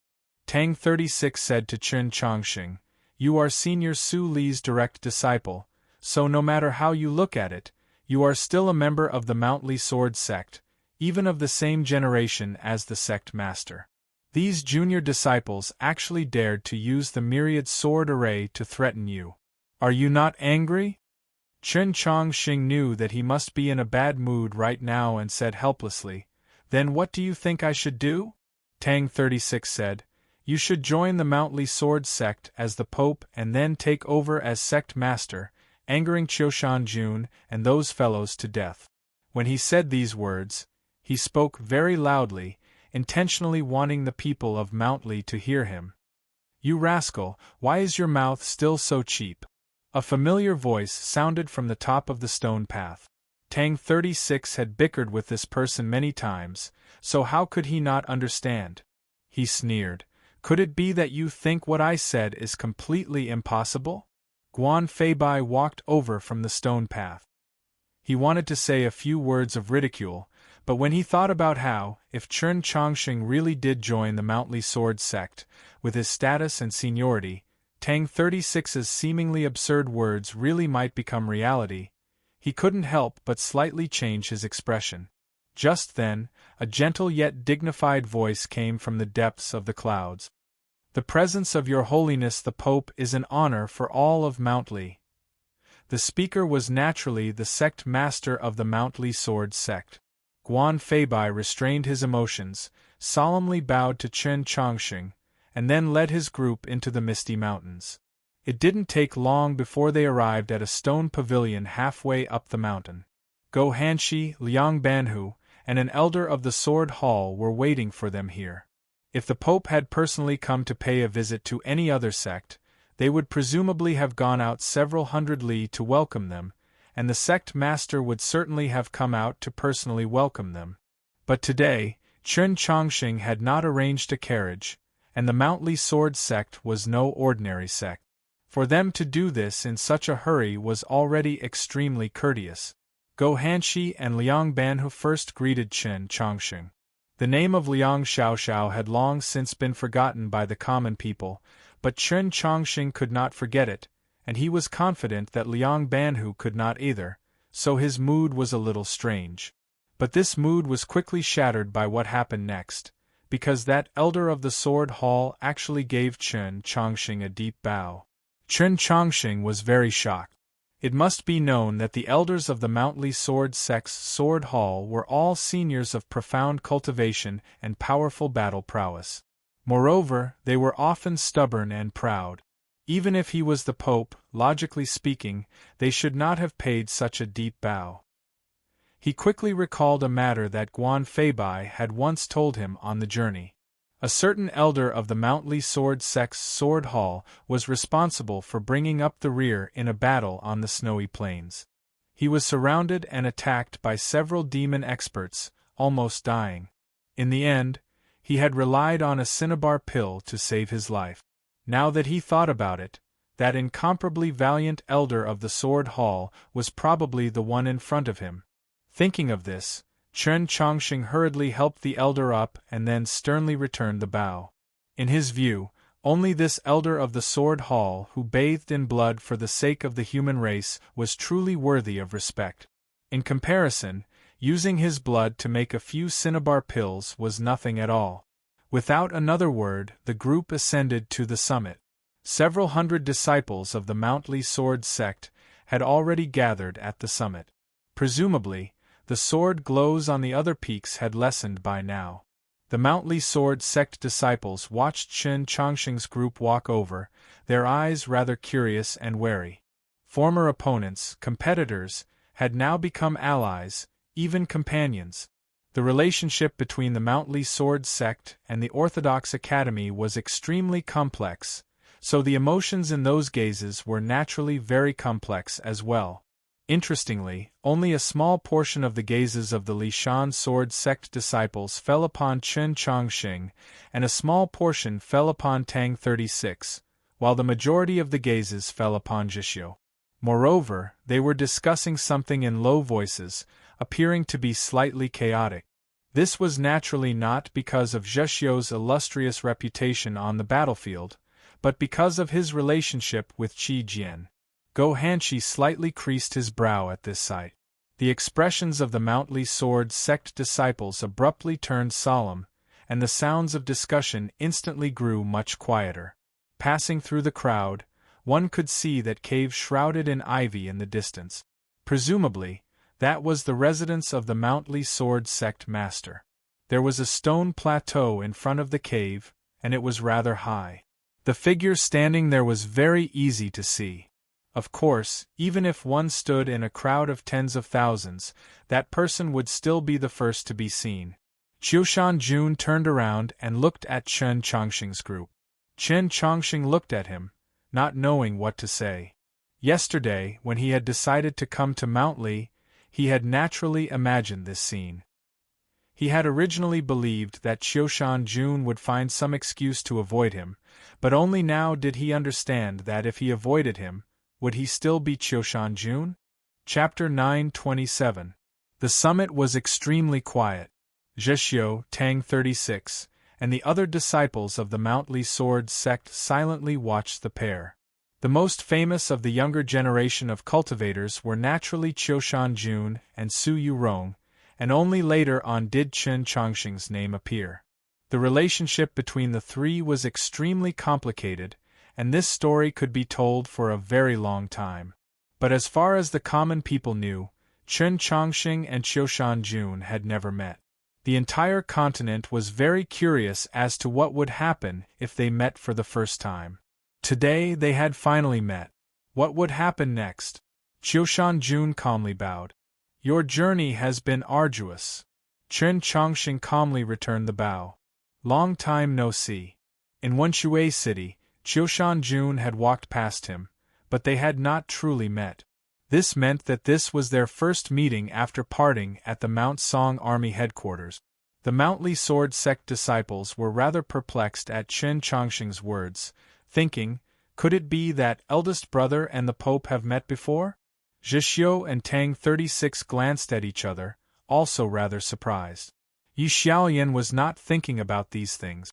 Her gaze moved back and forth between Qiushan Jun and Chen Chongqing, intoxicated.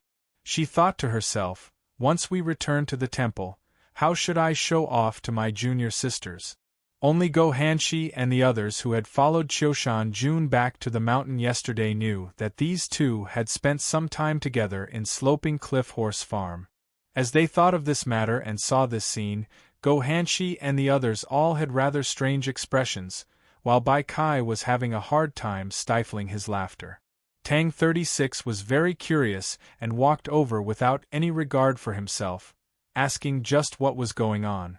Upon learning the answer, he was speechless. Looking at Qiushan Jun and Chen Chongqing, he sighed, "Are the two of you blind?" Qiushan Jun asked, "You are Tang Tang? You recognize me?" Tang 36 asked in surprise. He thought to himself that a person like Qiushan Jun would actually recognize him, which made him rather proud, but soon after, he was annoyed by this pride. "I heard that when you came out of the ancestral hall, you stank to no end. Now it seems that you forgot to rinse your mouth while bathing on the street." Qiushan Jun shook his head, indicating that Chen Chongqing should follow him into the dwelling. Tang 36 was enraged by these words. He no longer cared that Qiushan Jun was Qiushan Jun or that this was the Mountly Sword sect. He rolled up his sleeves and prepared to engage in a verbal battle. Go Hanshi hurriedly pulled him back and advised, "Senior Marshal Brother is in a bad mood today, you should be more understanding." These words were true. Even though Qiushan Jun wasn't a gentle gentleman like Go Han-shi, he was still quite generous, and rarely would he say such sharp and sarcastic words. Tang 36 looked at the closed stone door of the cave and laughed, so even Qiushan Jun would get angry from embarrassment. As the two most extraordinary people of the younger generation of cultivators, they naturally couldn't help but feel embarrassed that they had once done such a stupid thing. His most embarrassing past was exposed in front of everyone, and he was even unceremoniously called blind. Naturally, he felt very embarrassed, and because of many reasons, the relationship between Chen Chongqing and Qiushan Jun was already very awkward. Therefore, the two of them did not speak until they reached the depths of the cave. "Master, His Holiness the Pope has arrived." After saying this, Qiushan Jun walked to the side and sat down. A Taoist sat on a cattail hassock, his head lowered as he read a book that looked like a sword manual. He seemed extremely focused, and only his hair could be seen. Chen Chongqing knew that this was the sect master of the Mountly Sword sect and subconsciously turned to him. At this moment, the Mountly Sword sect master also raised his head, and the two's gazes met. Chen Chongqing realized that although the sect master had a head of white hair, his eyes were extremely clear and penetrating, devoid of any sense of age. Instead, they had a fresh and clear look. Such a fresh and penetrating look gave off an unfathomable feeling. Chen Chongqing's expression changed. He felt that this Grand Master of the Sword was not someone who had just recently entered the divine domain. Before Junior Marshal Uncle left, I had already crossed that threshold. The Mountly Sword sect master saw his confusion and smiled. "But there's nothing to announce about this matter. I'm not like those storms of the past who needed to confer vast tracts of fertile land for the disciples of my clan. Moreover, attending a ceremony is very troublesome, so I did not let the world know." Chen Chongqing asked, "Then why?" He naturally wanted to ask why the Mountly Sword sect had suddenly announced this matter to the world a few days ago. The Mountly Sword sect master replied, "The Prince of Xiong broke through this threshold. If I still did not stand up, I'm afraid that the hearts of the people would become unsteady. Chen Chongqing understood what he meant and gratefully said, "Many thanks, Senior."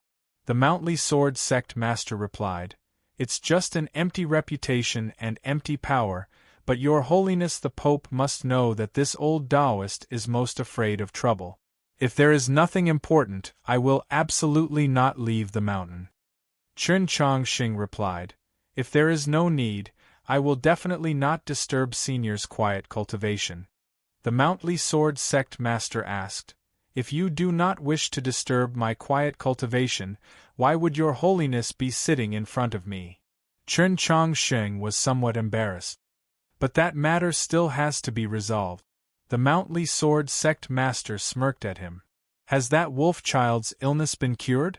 Chen Chongqing shook his head. "Not only has it not been cured, it's even showing signs of worsening." The Mountly Sword Sect Master sighed. "This being the case, it's better not to meet." Chen Chongqing said, "Besides meeting, we have come to Mountly this time to seek medical treatment." The Mountly Sword Sect Master asked, "What is the meaning of this?" Chen Chongqing explained Zheshio's illness, then continued, "I once saw a record in the Taoist canon. It said that the Mountly Sword Sect once had a Taoist technique that contained clear, righteous, and wondrous sounds within the path of the sword. It was the most neutral and peaceful, and I believe that this Taoist technique can help Zheshio temporarily control his tide rush of blood." The Mountly Sword Sect Master slightly narrowed his eyes. "Your Holiness's meaning is that you want that wolf child to learn the Taoist technique of my Mountly Sword Sect?" Chen Chongqing replied, "Correct, I ask Senior to fulfill this request." The Mountly Sword Sect Master said, "I have heard of the Taoist technique of the just sword clear sound, but it has been lost for many years." Chen Chongqing also knew of this matter, but he still held on to one last hope. He said, "If the 2 scores of sword sounds were still here, perhaps he could learn the proper technique." The Mountly Sword Sect Master smiled without saying anything, but he seemed to inadvertently close the book that he had been intently reading. Chen Chongqing's gaze fell on the cover of the book, and he was very astonished. So this was the 2 scores of the just sword clear sound. The Mountly Sword Sect Master smiled. "The just sword clear sound truly has been lost. I only began learning it yesterday, so I can't be sure when I will be able to learn it." How could Chen Chongqing not know that the Mountly Sword Sect had long since made arrangements for this matter? He clasped his hands deeply to the Mountly Sword Sect Master and said with a sincere expression, "Many thanks for Senior's help." To have an expert of the divine domain in the path of the sword continue the legacy of the just sword clear sound and then pass it on to Zheshio was naturally countless times better than Zheshio cultivating with a sword manual. The Mountly Sword Sect Master smiled, but he did not respond. Chapter 928.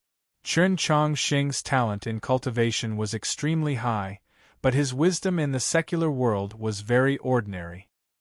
He stared blankly for a long time before reacting, and then very seriously thought for a period of time before saying, "If there is an opportunity, I will naturally persuade His Majesty the White Emperor to return the fundamental method of Mountly Sword style." Several hundred years ago, when the allied armies of humans and demi-humans attacked the demons from the north, several elders of the Mountly Sword sect lost the opportunity to transport supplies and were sentenced to death. The Mountly Sword sect had no choice but to send the fundamental manual of the sword art to the White Emperor city. Only then did the White Emperor issue an imperial edict to force Jin Yulu to relent. To the Mountly Sword sect, if they could take back the secrets of the Mountly Sword style without falling out with White Emperor City, this was naturally an extremely good thing. And now, the person most likely to accomplish this was obviously Chen Chongqing. Hearing Chen Chongqing's promise, the sect master of Mountly Sword sect was very satisfied. Qiushan Jun raised his eyebrows slightly, a little dissatisfied. His martial granduncle Su Li had once said that the things that Mountly had lost should naturally be taken back by Mountly itself. But since it was the sect master's will, he couldn't very well oppose it in front of Chen Chongxing. Having resolved the greatest problem of Zhexiu's illness, Chen Chongxing's mood was much better. He said, "Can you let them meet now?" The Mountly Sword Sect master shook his head and said, "Even if that wolf child learns the clear voice of the righteous sword, he can only temporarily suppress his illness. He can't be considered cured, so he naturally can't meet." Chen Chongxing felt helpless and said, "Why do you have to do this?" The Mountly Sword Sect master also felt very helpless.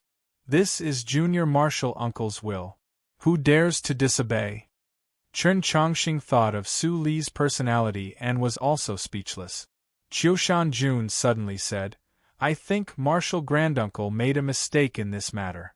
The Mountly Sword Sect master replied, "But he is still your Martial Granduncle. You must respect and love him." Qiushan Jun said, "With Martial Granduncle's temperament, it's really hard for people to respect and love him." Chen Chongxing thought of the scenes that happened on the way back from the snowy plains. He glanced at Qiushan Jun and knew what he was thinking. At this moment, they felt like they had returned to Sloping Cliff Horse Farm. But it was only for a moment. Soon, they felt uncomfortable again and looked away. "Is there really no other way to bend the rules?" Chen Chongxing asked the Mountly Sword Sect master. "In any case, Senior Su Li isn't here right now." The Mountly Sword Sect master said, "Although Junior Martial Uncle has left, the sword is still in the mountain." Chen Chongxing heard the hidden meaning in this sentence and asked, "Sword?" The Mountly Sword Sect master replied, "Junior Martial Uncle left behind a sword. If someone can defeat this sword, they can disregard his decree." Chen Chongxing thought about it and said, "I want to try. I don't want to lie to you. It's very dangerous to break that sword." The Mountly Sword Sect master sternly said, "Junior Martial Uncle is your teacher on the path of the sword, so you can be considered my junior brother. I do not wish for you to take such risk." Chen Chongxing said, "I am still young, I really don't dare to accept." He was referring to the title of junior brother. The Mountly Sword Sect master smiled. "It truly was a slip of the tongue. Even if you dared to agree, I would not dare to actually call you this, or else someone would be unhappy." If Chen Chongxing became the junior of the sect leader of Lishan Sword Sect, then wouldn't he become the martial uncle of Qiushan Jun and the other 7 laws of divine state? As for who would be unhappy, it was obvious without even asking. Chen Chongxing glanced at Qiushan Jun. Qiushan Jun ignored him and looked at the Mountly Sword Sect master. If junior sister were to hear these words, "Master, how many strands of your beard would be left?" There was a plateau behind the main peak of Mountly. In front of the plateau was a stone wall covered in green vines, and between the vines were a few wild flowers. Only by walking closer could one clearly see that between the green vines, there was a path about 2 feet wide in the stone wall. One could faintly hear the crisp cries of birds coming from the other end of the stone wall, as well as the fragrance of flowers. If one looked carefully, one could even see green everywhere. There seemed to be a verdant valley on the other side. Qiushan Jun, Gohan Shi, and the other disciples of Mountly led Chen Chongxing's party to stand in front of the plateau. Zhexiu looked at the crack in the stone wall in silence. Junior sister has been quietly cultivating over there for the past few years. If you want to see her, you have to walk through here.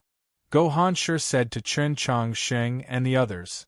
This stone path was created when Martial Granduncle used the sword in his hand to cut through the cliff before he broke into the divine.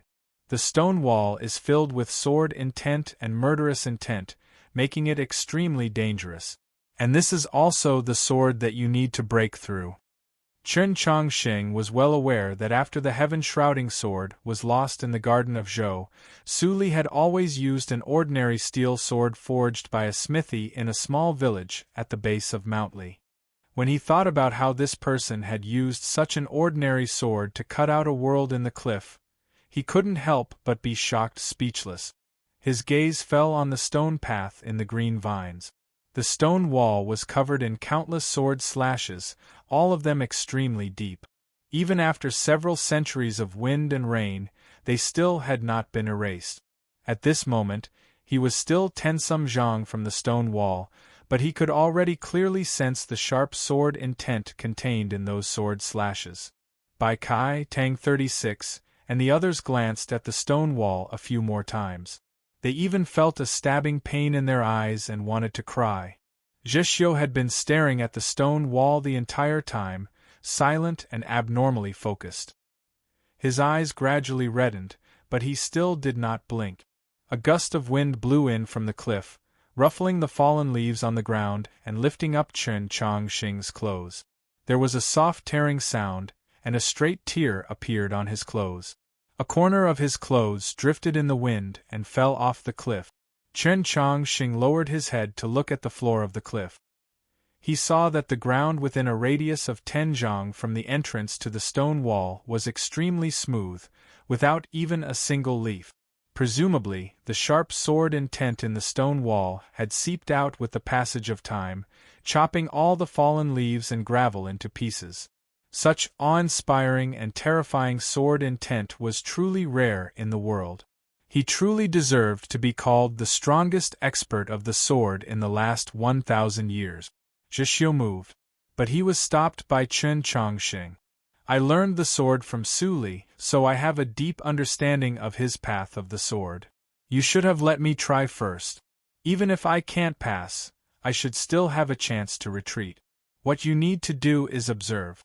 With your ability to observe and analyze battle, your chances of success will be much higher. Chen Chongqing looked into his eyes and seriously said. His words were correct. Although they only needed to walk through this path covered in sword slashes, it was still an extremely arduous battle. This was a battle between them and Su Li from several hundred years ago. After a moment of silence, Zheshio stopped and said, "Thank you."